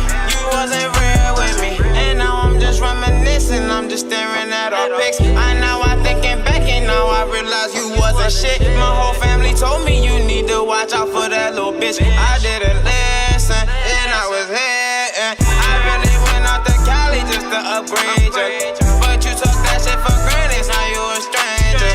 I tried to come through and save you, but I can't save you. I need my paper, I'll see you later. When you walked in my life, that shit really turned to a mess.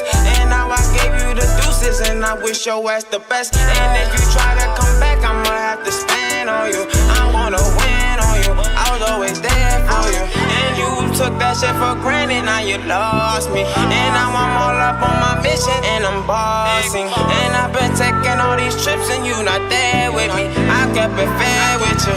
You wasn't real with me. You wasn't real with me. You wasn't real with me. You wasn't real with me. You wasn't real with me. You wasn't there for me. I kept it real. Now you see how it feel. I was always there for you.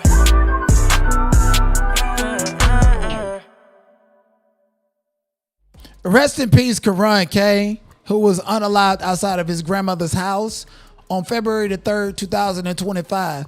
Chrisean went to jail and was not online for like a whole year, doing no content, nothing. But so happens the morning of February the 3rd, 2025, she was on Bigo Live. So there's speculation that she did it. There's also speculation that some other nasty, egregious people online had something to do with it. But that's an open investigation. Absolutely. It's atrocious what happened to him. Rest in peace, Karan Kane. Also, people want to say and speculate that Blueface is lying about Junior not being his child, and Ronnie Doe's family said that that's not his child. Did they get a blood test? No, they don't want a blood test. They don't want nothing to do with Chrisean. And then on top of that, let's be clear. Yeah, Karan would have taken care of Junior with all the medical conditions that he got, but his family don't want nothing to do with the mother, and his family don't want the burden of dealing with a child who can't reproduce, because Ronnie Doe was the last male out of all the Canes with his last name. His sister and them, they go off and get married, procreate. Then they're going to have, like, they're not Canes anymore. They can't bear the last name unless, of course, one of them step up and have their child to be a Cane, to continue the Cane bloodline. Ronnie told me the whole story. How far back? This boy knew his family history. Way back from the 1800s, the last name Kane, and he was the last one. So I don't know why he felt like Chrisean's stinking snatch was that good to where he couldn't go out there and get another little chicken head and procreate and create a new child or whatever. I don't know. All I know is that, you know, clout definitely got to him, and Chrisean Rock has a lot of clout on the internet, and it seemed like he wanted to be in a proximity to that. And Zeus Network is the devil to put out a fake DNA test and promote it as if it's real. They're definitely the devil for that.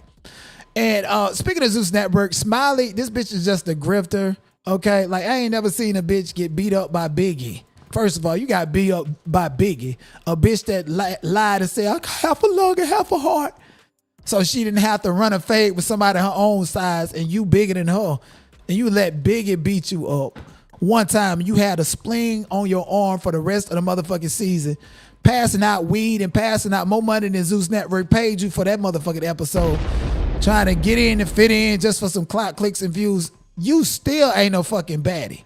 Again, when I seen you at Chrisean Rock football game, you got mad at me because your badass little child was over there finna bust his watermelon head, and I told him to sit down. And you got mad because there was a male who actually care about kids hurting themselves, told your son he better sit his bad ass down, and he listened to me. And then you wanted to have sex with me. But then when I seen you turn around, walking with your legs looking like lollipop sticks with that stank ass BBL that you be digging in and oozing pus, blood, and sawdust off that bitch online, I said, no way. And now you playing with people and amend to these crimes that you doing, bitch. Go to jail. All right. She makes me nervous. Did you receive a text? All right. Open up your text message. You got a text, right? Open it. Oh, thank you for opening it. 10, 9, 8, 7. I didn't even open it, chat. 6. I didn't even open it, chat. Everything we're giving that money back. Everything but giving the money back. 3, 2, 1. I want you to go to anything in your phone right now. Don't go to nothing. I want you to go into your phone. Bro, she's so full of shit, bro. Like, please. I want you to go check your phone right now and go to any of your messages and your photos.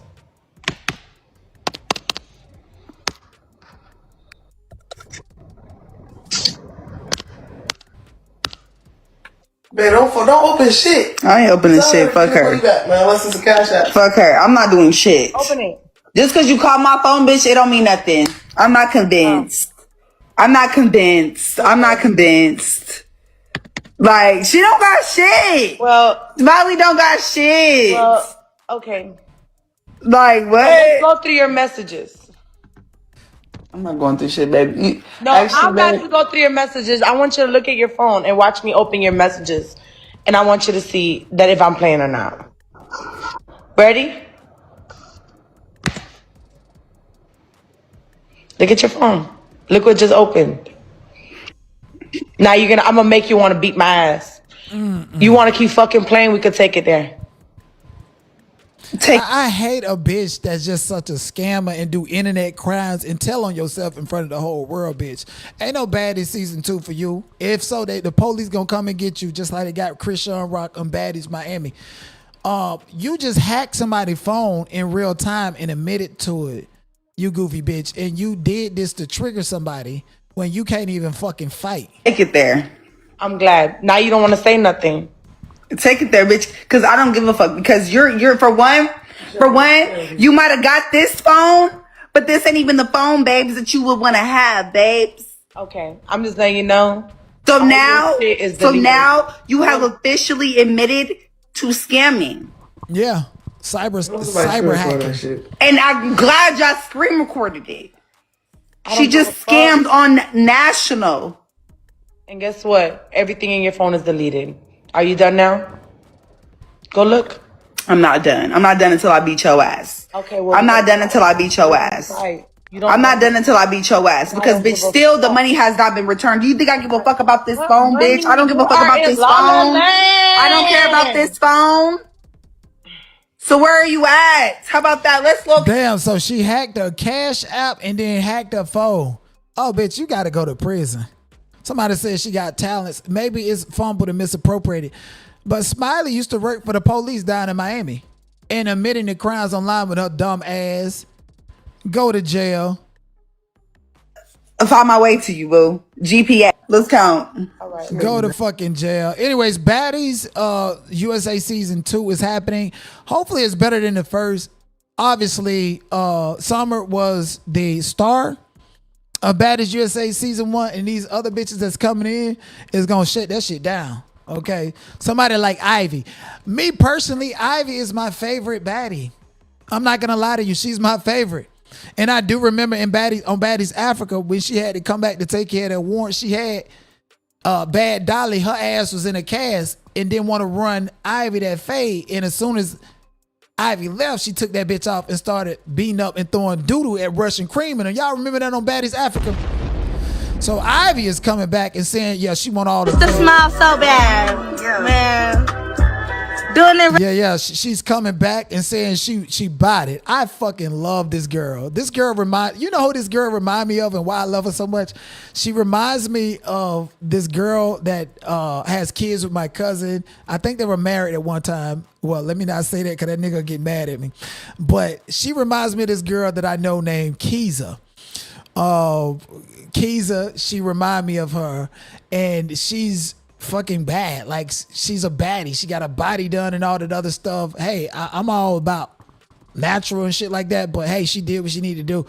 She's coming back, so I'm going to watch. I cannot sit there and take another season of who the heaviest hitter and these bitches just sitting around acting like they friends and like they ain't got to get the fight.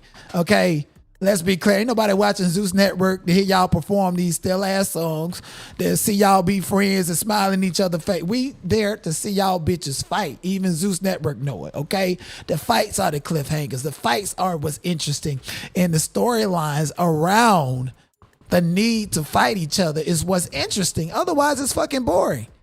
Natalie Nunn and her Jay Leno chin having ass sitting up there, got a pack of women fighting, and then when a bitch reaches her, she want to use some power and privilege just because she was the first one to smuck on lemon pepper.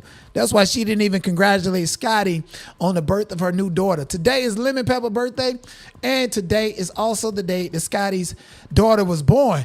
And I'm gonna keep my mouth closed because, you know, babies are just disgusting when they're first born. That's just my own thing. And when I say disgusting, it's like they be having all this mucus looking shit on them, and then they look like little ass fucking aliens, and then some of them be born with cone heads and that shit got to get pushed down. And, oh my goodness, babies are not a good sight to look at when they're newborn. That's coming from me.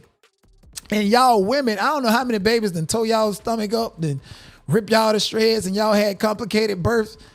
Shit, I know some of y'all wanted to unalive y'all child as soon as they were born with all that pain that child done put you through for 9 months and then pushing it out and then getting cut C-sections and shit. But shout out to all the women that's out here giving birth, because without women giving birth, there would not be any existence of humanity. So, I don't understand why a lot of men just like to use women like uteruses, unless, of course, it's Stephon Diggs gay ass and Lemon Pepper gay ass. So I want to see who Scotty baby look like, because the Scotty light skin and look like Miss Piggy, and Lemon Pepper is dark skin and look like Cinnamon from the Applejack's box with no motherfucking dreads. Don't tell me the baby gonna come out looking like that fish that Will Smith played in Shark Tale, is it? Cause can you just imagine? Is the baby gonna come out looking like Kamora Lee Simmons or Diddy Kid? Like what? I'm really interested to find out. But right now, I'm gonna just keep my opinion to myself and say congratulations on your designer baby, Scotty. Congratulations on securing the bag.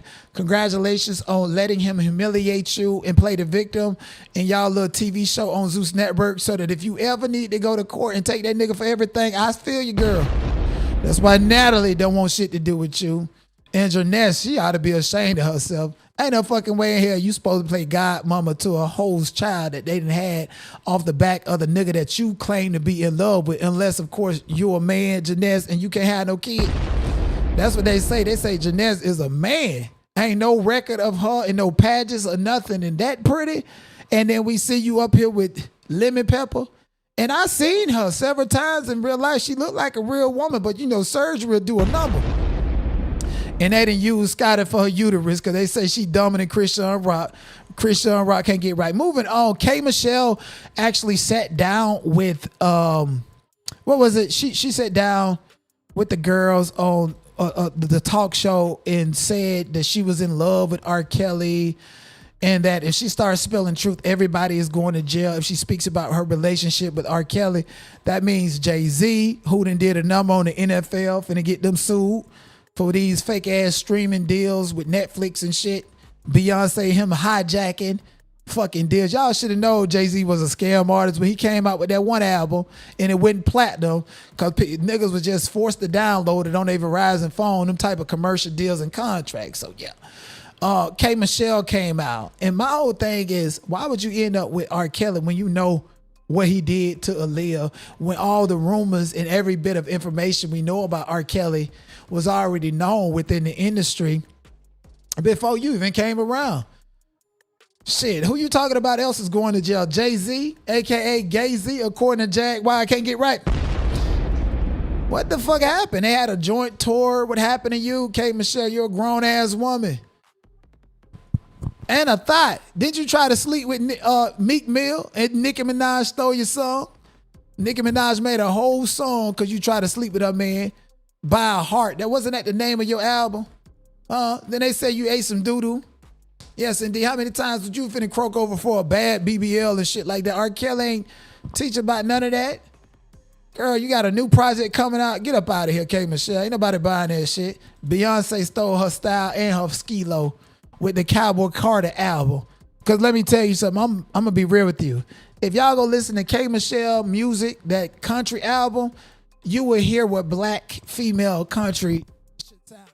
You definitely will. Okay? Because Beyonce, Cowboy Carter feel like he ain't got no soul in it. You got to have a soul in order to sing some country music, some soul music. And Beyonce is just doing the most.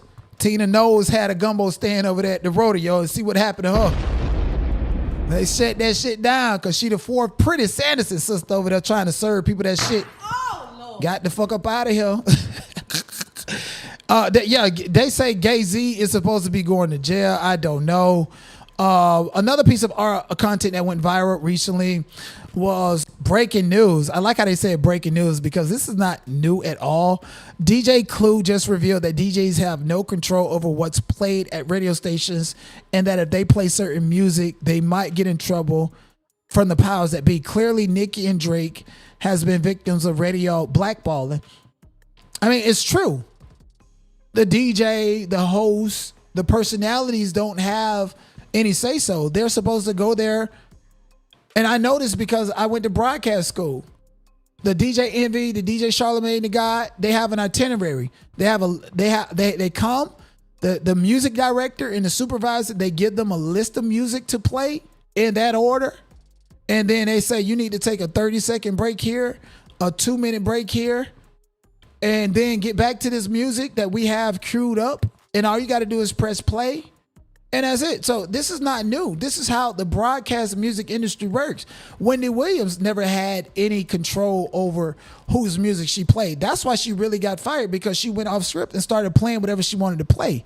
The personality got too big for the station. Yeah. Do you play rock on 105?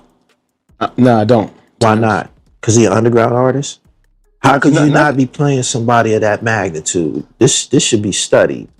It's not about the audience that at Powers, like, is a little bit different. It's a different type of algorithm. Like, that's why we call it the underground. No, but it's not that I wouldn't play it. Yeah. The powers that be, like, they're gonna say something if you start playing like certain shit. Like, I could play like maybe like that. That's something I could play like on Fridays, like just like how, you know what I'm saying. But then it's like, you know, there's different when you say the algorithm and with music, it's like different. Like we go off like everything else. We play shit, but there's also like, you know, we have analytics shit. Like we play certain shit from even known artists and we get tune outs. Mm-hmm. It's all about ratings and shit. So you're gonna play like a little bit that's more like, you know, a little more popular to the masses. You know what I'm saying? Yeah, but at the same time, I do see radio getting a lawsuit, an antitrust and a RICO lawsuit, because they ain't supposed to be taking money from these companies to play certain music. Like if Atlantic Record is giving this radio station, we got free tickets for Cardi B show. Atlantic Record is also paying them to play and push other Atlantic artists. And we know that Nicki Minaj has came out so many times and said Atlantic Record played a big role in blackballing her because they got tired of writing her checks.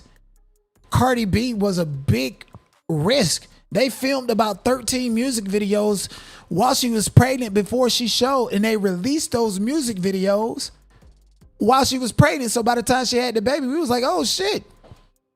We never really got a chance to miss her or to have her out of the spotlight. They spent so much money making sure Cardi B became Cardi B, grifted off the back of Nicki Minaj. Bodak Yellow would not have been so big.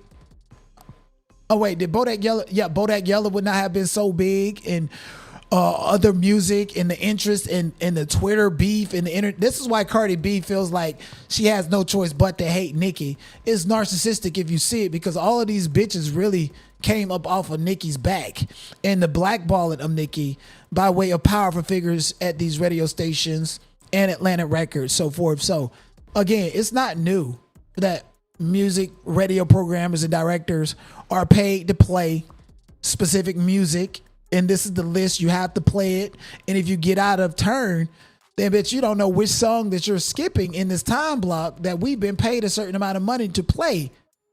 And your ass the DJ, you ain't supposed to know what we doing back here and the crimes that we're committing, and you're playing some other shit what you want to play because you think it's popular, or you think this is what you want to hear and this is what you think the people want to hear. Fuck all of that. I don't give a fuck about your style and your skilo as a fucking DJ Envy.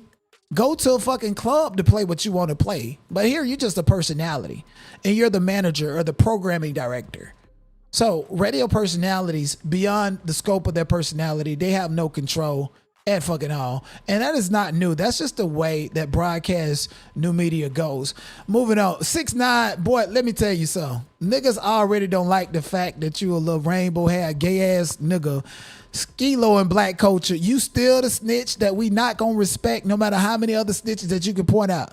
You point out Gucci Man and Pooh Shiesty. Why the fuck you even point out that Whack 100 is named in Big U paperwork because he helped the police put together that indictment so that he can get up there and testify on Pyru, bitch ass nigga. And then Whack 100 co-signed you when you came to Clubhouse and myself and many other people was trying to pack you the fuck up.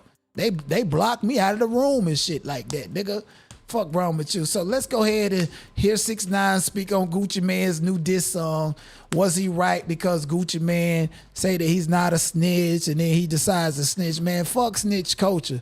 Bitch ass nigga. I don't give a fuck how gangsta I am. You come through and you do some shit that's gonna cost me $20-40 million and try to take my motherfucking life, your ass going to jail. Now y'all believe me? I've been literally saying this shit for 5 years. I'm about to break it down for you. No, it's different. Now it's moving the goalposts. No, it's different. He's a businessman. Let me break this shit down, nigga. Exhibit A. So nigga, I have no shit nobody. I never want to stay no woman, and I never will. A word? Sir, that video was made prior to Woody coming out becoming popular as the biggest snitch. This video was made prior to the black community embracing Charleston White snitch ass. I'm a true G. A true G. What? Exhibit B, nigga. Exhibit B, nigga. Yeah, I ain't gonna tell nobody, not even the police. I don't believe in none of that shit. Oh, you don't believe that? The only thing I believe in is don't tell the police. Soft ass, nigga. That shit ain't age well at all. You don't believe in that shit, nigga? Listen, I'm gonna break this shit down. Listen to me. Oh, no, it's different. No, it's different. Nigga, I won't tell the police. Hear this shit. This your mouth, nigga. Take a nigga kindness for weakness. I pulled up on business, but y'all was on what? Shit. The artist and I pulled up for. Take a nigga kindness for weakness. I pulled up on business. I took my shit for kindness. I pulled up on kindness. Y'all pulled up. No, they didn't pull up on no weak shit. They pulled up on street shit, nigga. Shit that you rep, nigga. Nigga had big plans for Pusha. Hold on. I mean, my whole thing about it, we don't care. We don't care. And that's been tried and tested. It's been tried and tested. Like this whole 6ix9ine, you're always going to be looked at as a rat. And the reason you're going to be looked at as a rat is because it gives niggas a backdoor opportunity just not to fucking like you. Okay? There's other rats out there too. Yes. There's rats all over the place. All these niggas is fucking rats. Gang bangers. Why do you think they call they posses to go and commit crimes with them?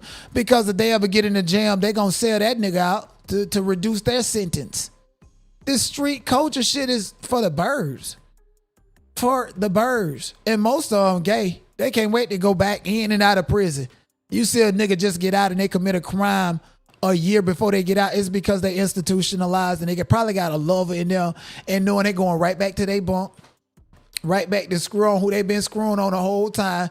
They ain't satisfied with the big body punks or the big ass bitches. Okay, even back in the days. What song is that? Trick Daddy got a song called Shut Up. And I think Pop Deuce or something say, he screw on 2 bad B's, and then on the late night he go the fat B when he's trying to bust. It's still the same. They get them fat punks and them big ass niggas and go out there and act gangster and shit. Boondocks one line when they made that episode Gangstalicious. Niggas just don't give a fuck about you 6ix9ine. And then on top of that, you the one who came out here and said that you was down on your knees with Diddy and you weren't doing a motherfucking prayer. Just like they said he was praying today, praying and hoping that the appeals court would let him out immediately and overturn his conviction on a Mann Act. Sir, we don't give a fuck if you got today, tomorrow, or whenever, Diddy. We don't care. Your reputation is stained and anybody dealing with you is fucking disgusting. The fact that you kiss your mama in the mouth, Diddy. The fact that you kiss anybody in the mouth. When I was sitting there in the Southern District Courthouse and heard Cassie and Jane Doe talk about how you like truffle butter. Nicki Minaj got a whole song about truffle butter. And I didn't realize what it was until I was at the Diddy trial. Well, a nigga beaning up with all them juices and then you know the nut, and then the nigga like to swap it, spit it in the mouth, eat it out, and then spit it in the nigga like nasty barracuda mouth ass did it so nasty.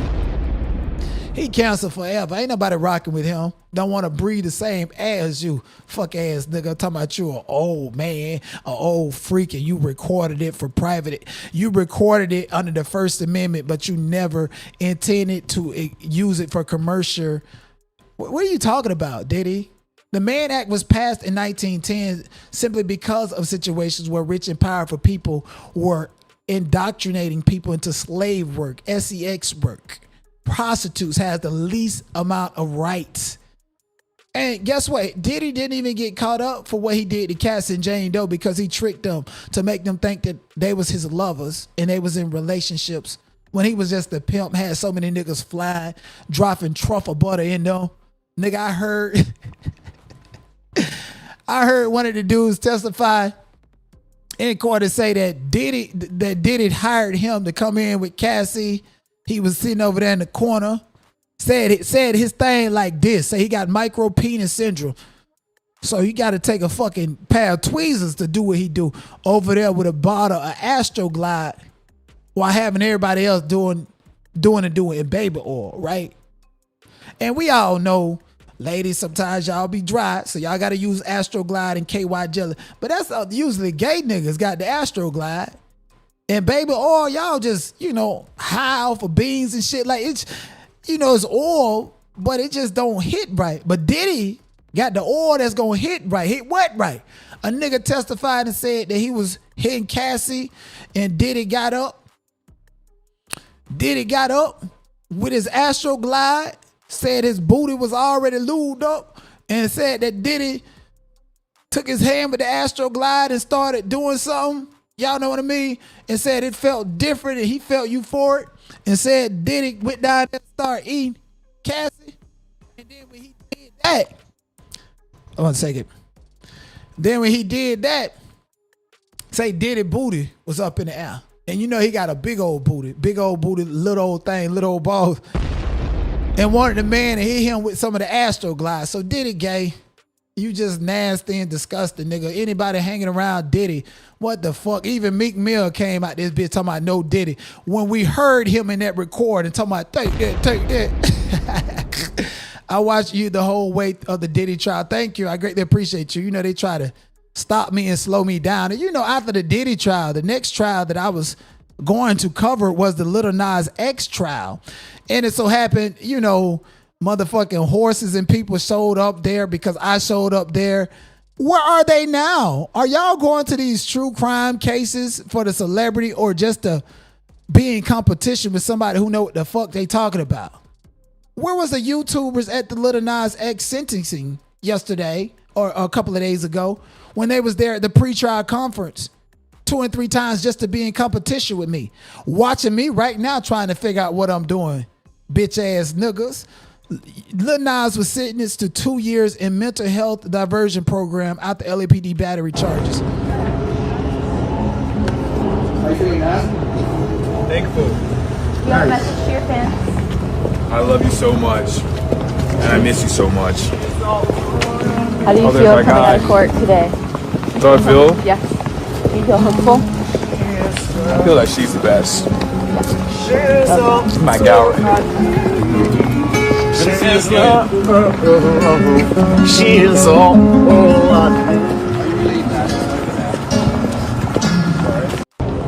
Child, bye. Talking about, I miss you so much. Who are you talking to? The little fans that you think that you had? Lil Nas X can't even catch a fan, even if that bitch was hanging from the ceiling. Let's talk about it, though, and why. First of all, you got Old Town Road Cowboy and shit. That was a hit, and the lifeblood of your career necessarily depended on it. Okay, Lil Nas, not even the white folks, the Spanish folks, or even the gay black people can bump you. I don't see now niggas saying, "Oh, let's bump some Lil Nas X." Not even in the gay clubs. You ain't got no motherfucking fans. And then on top of it, he gonna be right back in the same situation that he was in the first time. Cause when I was outside of the courthouse, when I was in the courthouse, they said, "Oh, Lil Nas X is doing he's getting treatment and stuff." Lil Nas X is a fucking crackhead. Okay, I'm gonna tell you that because I have personal knowledge of it. Lil Nas X lives not even a half a mile from my place in California. All the parties and shit he have got some of the weirdest looking ass white twinks lined up outside to get in, and don't hang out with nobody black. Only use black people and their talent in his music video as a part of his image. He's anti-black. He's gay as fuck. He put blood in some shoes and tried to sell it to people. He done played with Jesus Christ. Nigga, ain't no hope for you. You gonna be back on that motherfucking stem just like your bald-headed ass mama while they send up that line talking about you need mental health treatment. You need drug treatment too. You're a motherfucking crackhead. Okay? I was gonna do this, but I can't. Anyways, here go another person that's fucking crazy as hell.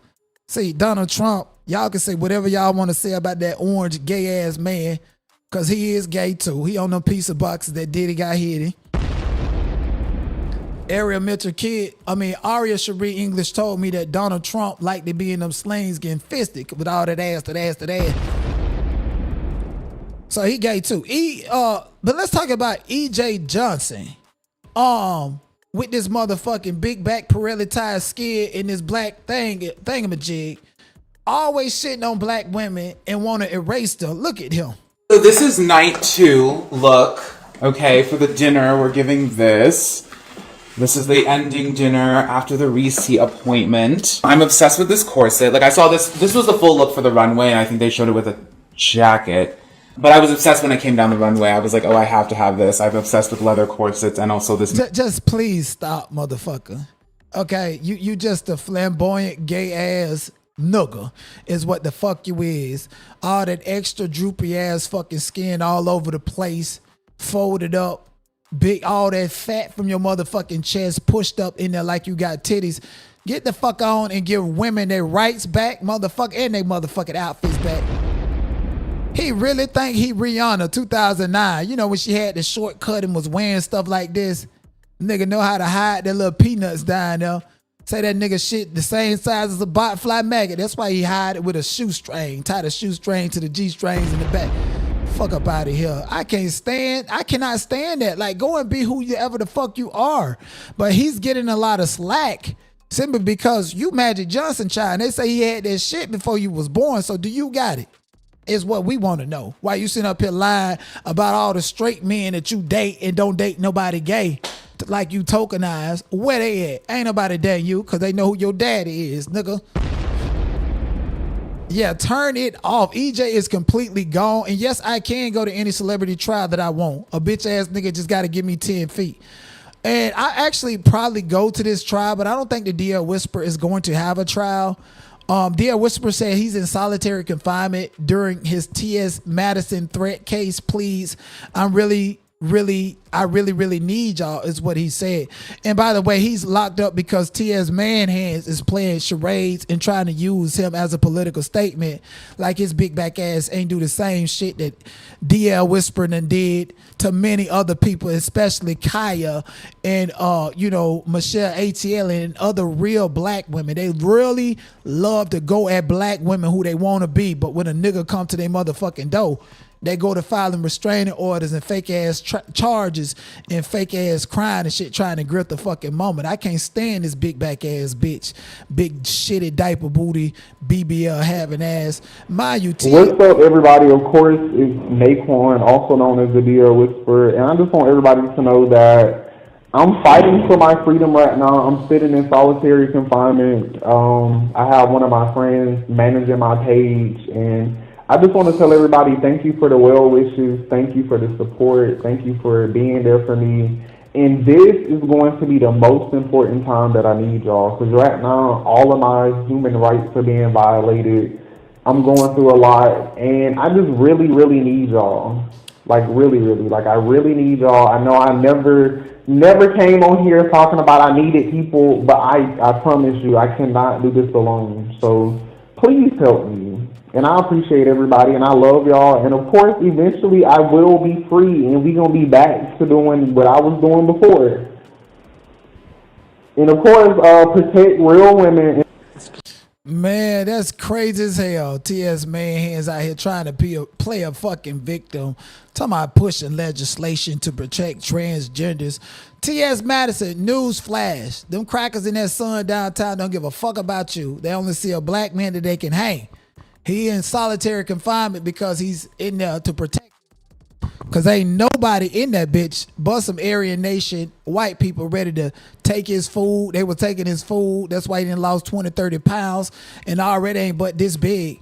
Everybody ain't built like that and built for that shit. This is a black man inside of a jail with number white racist people surrounded around nothing but a power structure that is anti-black. Is very dangerous. So definitely pray for him. But at the end of the day, T.S. Madison is not a fucking victim, and you don't get no sympathy card from nobody on the internet. And at the end of the day, them people publicly, like at the gay magazine and CNN, they need to find out who the fuck you are. The real who the fuck you are, okay? I always want to hoop and holler about trans women or transgenders being unalive at an alarmingly high rate, and there's no protection. The protection is to tell niggas that you transgender before you lay up with them motherfuckers. I was at the beach the other day and didn't know I was sitting there talking to a transgender. That motherfucker had me fooled. It's a different type of energy, and it's called friend zone or not. Was really drunk. The guys was really like drunk. All I heard was, but it was from what Shay was doing in her room, but our rooms was like literally this close to each other. But the lights was off too in her room. So I'm like, Shay, what are you doing? She was like, I'm finna. So I was like, well, he fucking me. So I'm like, do he know? She was like, no. I was like, how you do it? How you do it? How you do it? Because the guy I was with was so fine and I really wanted it. So she was like, just, Crazy. pull your drawers down, just let your ass be out, and then hold his hands back or whatever, and then just stick it in. So I tried it and it actually worked. So the whole time he was like, this some good pussy, this some good pussy. So next thing you know, I said, okay, we finished. Long time making sure I text him like, oh, I'm pregnant. Cause he nutted at me or whatever. We did have unprotected. I'm clean or whatever, but it was the first time he was drunk or whatever. Ground it up in a powder. Wow. And the nigga was so high, he ain't know. And that's the thing about these women getting BBLs too. Cause a BBL smell like a bust open rotten chicken head that's been laid out into the sun before it got bust open. You know, you ever smelled a rotten fucking chicken egg? That's how Cardi B and Roly Poly from Baddies, that's how these bitches smell and wonder why they can't keep a man. And so when y'all women are going out to get these BBLs, y'all have this body odor that the niggas can't differentiate between them, that and doodle. Couldn't even differentiate it between that and doodle at all. And so now you gonna text a man, oh, you pregnant, playing a game to try to grip that man energy. And the man had hit it already. And he thought it was the best that he ever had in his life. And now you playing a game and you expect him to come back. At what point in time are you supposed to disclose who you are and what you're doing? And then when you tell this man, hey, I'm a man, and this whole time you've been here and do the whole. That nigga gonna fucking kill you. Yes, you're gonna die. And you shouldn't expect nothing other than that. That's why the duty to disclose is the best form of protection for transgenders, okay? The World Health Organization used to classify transgender as a mental health disability. And I kind of still agree with that. But let's be technical. Now it's called a sexual health status. The same way if you got HIV, AIDS, or you got some type of disease, you're supposed to let your partner know that before you lay down with them. So why is it that in 2026, transgenders like T.S. Manhands, who a nigga ain't finna sit next to him at all, because we already know what it is. You're too popular for motherfuckers not to know. You just look like a clown, a permanent drag queen is what the fuck is giving, because you're a man, sir. And don't no real man want you. I want to be seen with you. And had the nerve to be mad at Miss Netta, because Miss Netta got a bitch ass nigga, a destitute nigga over there that ain't gonna leave. Sean! Yes. Your lunch is ready. Coming. Miss Netta hold a nigga down, that raw ass pork chop, sugar, bell peppers, onion, motherfucking Sanders and sister bumps on his goddamn face that he's just squeezing that goddamn food. You better find out some way to keep them niggas around, because being a transgender and tricking these men into thinking that you're somebody and other than what you are is not cool. T.S. Madison would have did better if he just stayed the big diva that he is and kept on hitting them little gay boys that he had in his basement and kept making that content. Instead, they want, oh, I'm old and my skin blotched. I'm old and I got gray hair. I want to shave it off. I don't want nobody to see this gray hair. So now you need a naked, clean face. Ooh, I look girl. Ooh, fish, honey. Girl, just like be a fucking man. That's why I don't want no affiliation with the gay community, bitch. I'm not a part of them. And I don't hang out at gay clubs. I'm not a part of them. Okay? Even one time I hung out with my sister when, I was becoming comfortable with myself. Oh, let's go shopping and we can do that, but I'm a nigga. So when I go to the store to shop, this ain't no trip for me. This ain't what I want to do. I'm not one of them. Okay? I'm the nigga that come in that bitch and see some shit, try it on and leave. Like this. Okay? All that. Let women have what women have. Let them have that shit. Let them waste their own time doing that shit. And as a man, go and learn some business. You ain't got to play sports, but go and learn a trade or something. You understand what I'm saying? T.S. Madison ain't nothing but an old ass man in a wig. That's it. And guess what? I never said that until Donald Trump signed an executive order saying a man is a man and a woman is a woman. Okay? I can be friends with anybody. So as long as your personality in check and you don't cross my motherfucking boundaries. Niggas is so hypersexual, they just want to cross your boundaries like this and hide and be around you for a long time, waiting until you so desperate just to cross your fucking boundaries. It's disgusting. It's fucking disgusting. The fact that you would even sit up there and admit that you tricked the man into sliding in your booty shoot. If I was that man, I'll find you and get you back. I don't give a fuck. It shouldn't be no statute of limitation on transgenders fooling people. They need to go to fucking jail. Because if it's 20 years later and I find out you was a trans, I thought you was a woman, and my head ain't right, and I need to take my frustration out on somebody, you're going to be the main one. Mm-hmm. Stop selling fantasy. Sell the fantasy. And if a nigga want to buy into it, that's that. Stop trying to get these niggas high. Get these niggas high and thinking that everything is okay. Stop trying to live soft lives like bitches. Stop trying to be a bitch ass nigga to go to women's prison because you think it's easier. When them studs like Bro-Rilla waiting for y'all niggas to come in that bitch and gonna drag you, motherfucker. This ain't Orange is the New Black. That TV show got all y'all head fucked up about transgenders in prison. Donald Trump is moving all transgender inmates back into men's prisons. Okay, them niggas gonna be in there waiting for y'all. Ain't no shade, no tea. They're gonna be waiting for y'all. Okay, hot or not, you gonna find a cut it buddy or something. All the transgenders that went up in prison and got these women pregnant and shit, and they blaming it on the CEOs. Thank you so much, Samara. I greatly appreciate you. But yeah, I'm not being transphobic or anything. Everything that I'm saying is for entertainment purposes. But there's a lot of truth to it. It's a lot of truth to it. And I do believe that one good thing that Donald Trump did was give women back their rights. And I hope the next president, whether Democrat or Republican, continue to respect that. 20, 30 years from now. Women every day. In India, I seen a video of this man trying to holler at this woman. She said, no, that nigga went and got a boulder and killed her. And the other men ain't did nothing about it. Little girls are going outside of their houses getting abused, punched in the face by grown men at the age of 9 because they're saying no. And again, like I told you, I don't understand why no man want to be a woman other than the fact that he just insecure, a bitch ass nigga that want to hide his true identity behind something that he's not. Other than that, why the fuck would you want to be a woman? I'm sorry. Why the fuck would I ever want to immolate a period?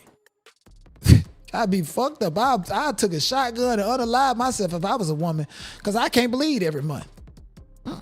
Women motivate me in a different way. And I keep on trying to tell you, when I'm in the gym or when I'm running and finna give out on breath and be like, this is pain, I start thinking about a woman bleeding. I'm like, oh, hell no, ain't no bitch stronger than me. Let me keep going. You know, this is why men traditionally did men's work, like yard work and shit, and women do women work. Because there's a fucking difference on the body, psychologically speaking. It's a different mindset to have a cigar and be in your man cave and talking about business, or to be at a fucking table talking about female shit. The only time men and women need to come together, especially in the trenches, is at a game of motherfucking spades. Otherwise, you go do what you do, and I'm gonna do what I do. And if niggas don't like it, bitches don't like it, I'm good by myself. Hey, what gives? Now, Tia Kemp was wrong for trying to.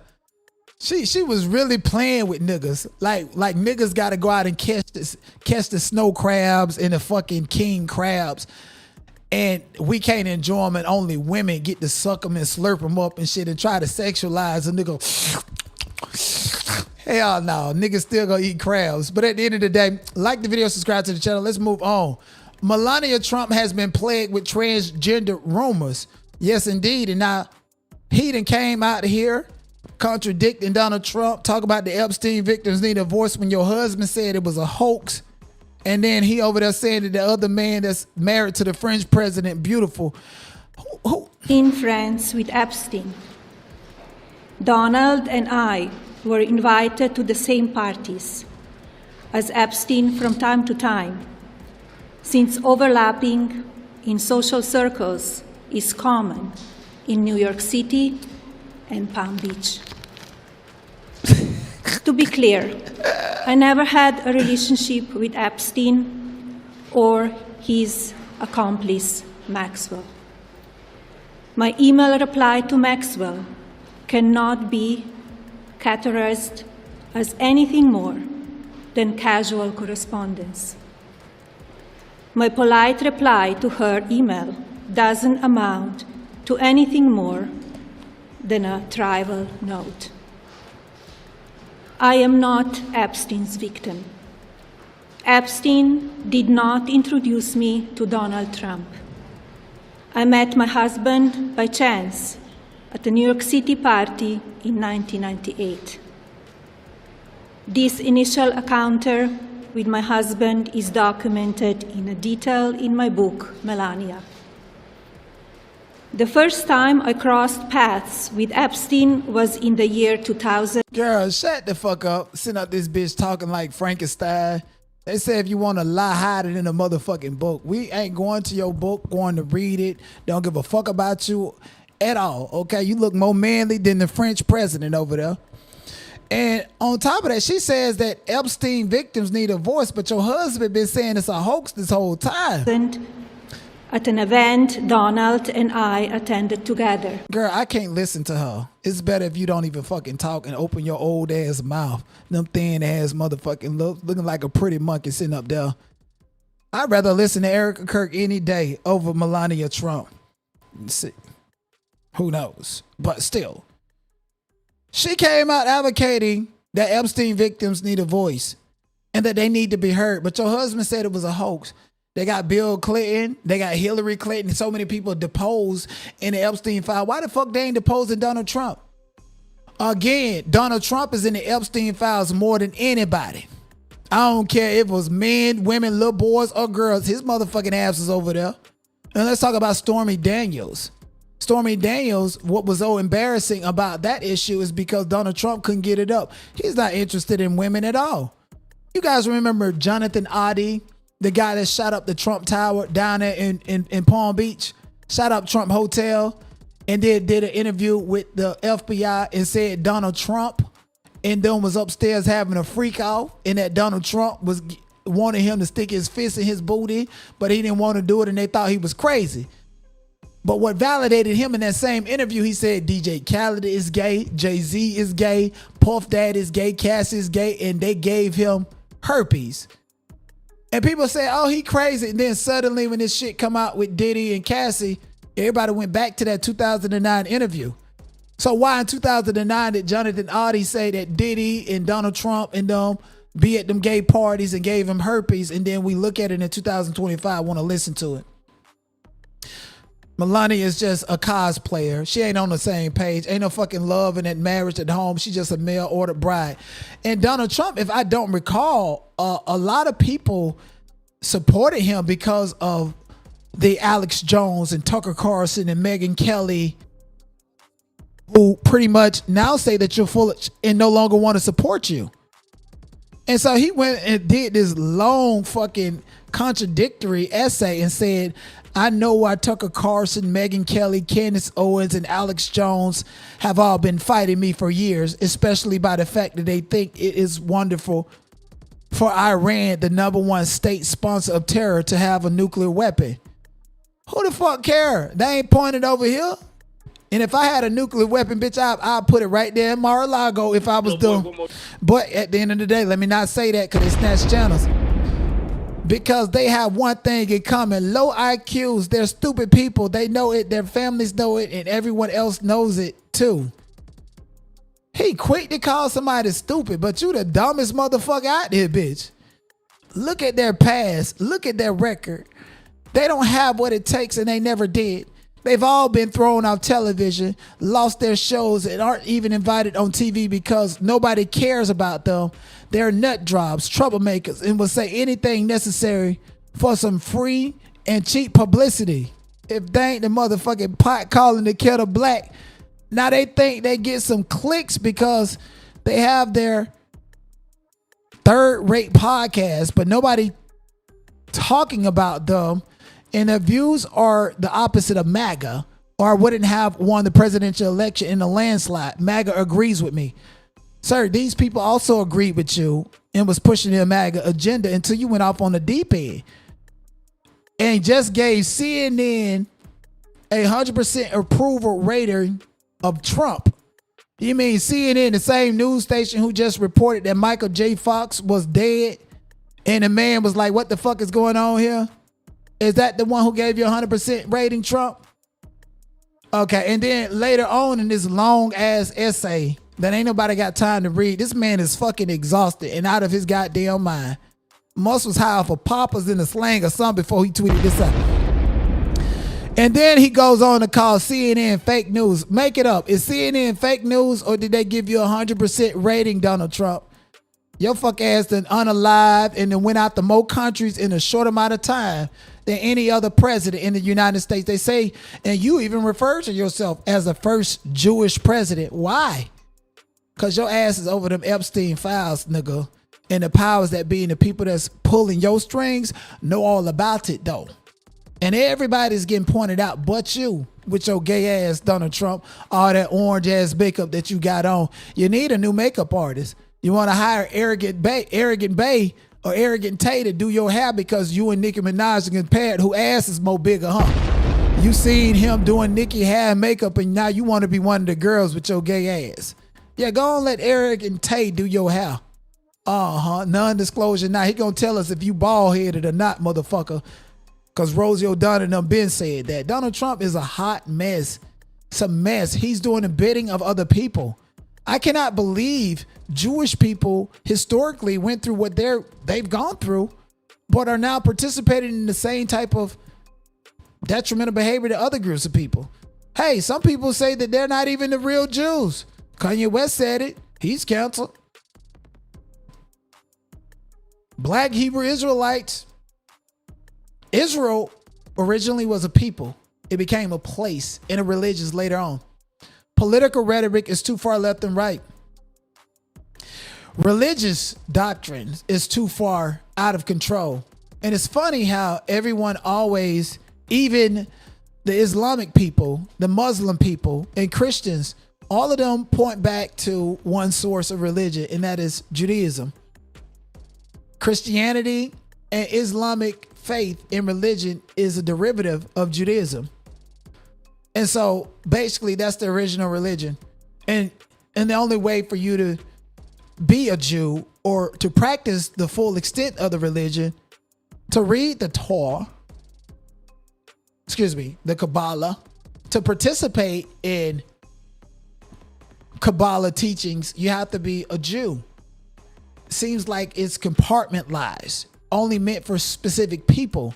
And on his face, that's discrimination to tell me unless I'm doing your bidding, unless I'm Lemon Pepper, Zeus Network owner's father, who's the first black bishop of Christ in Israel.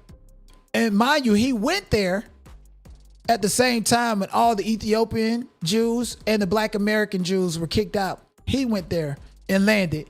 And now his son is over one of the most detrimental networks to black America. See what happened at Gaza, the Gaza Strip? They wanted a ceasefire. And the Palestinian people agreed, and they fucking flatlined it, tore it up, decimated it, destroyed. And mainstream media is no longer focused on that because now it's Iran. Ceasefire in Iran. Okay, let's go and hurt your brothers. Lebanon is not a part of the deal. This is, again, 1948 repeating itself, where the United States intervened and helped Israel expand. Once again, that's happening. They wanted to do this back in the 60s. You know, allegedly. I mean, we know that they lobby in America through corporations and donors. This is why Pepsi pulled out, PayPal pulled out, and the whole wireless festival is canceled.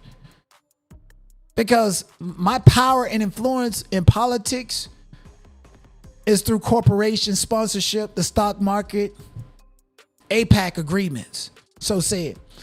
And it's even worse if a Jewish man show up at your motherfucking house that you've been living in this whole goddamn time and come with some fake paperwork and tell you to get the fuck out of your house in broad daylight. Damn, my boy out his property. Look, it's the second time he came around trying to get him. Hi, Daniel. Trying to scam. I came to do inspection of the house. Ain't no inspection. You don't own the house. Get out of here. Daniel, you don't own Daniel, nothing. You know there's a court order. Like, get court order. Guys must vacate. No, get out of here. Fake ass court order. Look at this nigga trying to scam. This guy been here for years. Get out of here, bro. Get out of here. This bitch look like a taller Aiden Ross. Go ahead. Get out of here. When they call the cops, you came, the cops came, they did nothing. Get out of here. Yo, oh yeah. I don't know if you know this guy trying to scam. We not playing over here. We not playing. We don't give a fuck about that little fake ass hat. We knock his fucking hat off. We not playing. You heard me? We not playing. I understand. I'm trying to play. I'm trying to get him the fuck out of here before he get himself hurt out here. You heard? We don't give a fuck about that hat. You heard? We don't give a fuck about that. Yeah. That's just too much talking. I'm sorry. I just really feel like if you're going to do it, then just do it. Don't talk about it. Be about it. Okay? Thank you guys so much for tuning into this episode. I greatly appreciate you guys for being patient with me. Listen, I have not been live all week. This is my first time, so my quote's a little bit short. Okay? Please support your boy. Cash App is $, to not 007. Like the video, subscribe to the channel.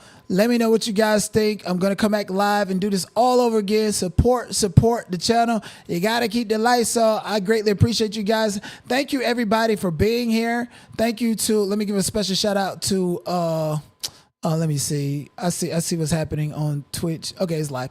Thank you. Shout out to everybody on Twitch. We had over 2,000 people come in and out on Twitch, which is the main platform.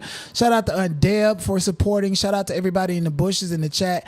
Shout out to Fatima. Shout out to Cliche. Shout out to Raw Love. Shout out to everybody. Shout out to Rachel. Shout out to She Paints. Shout out to Elizabeth. Shout out to everybody who came through and supported your boy on any and all platforms. Shout out to the people on Kick.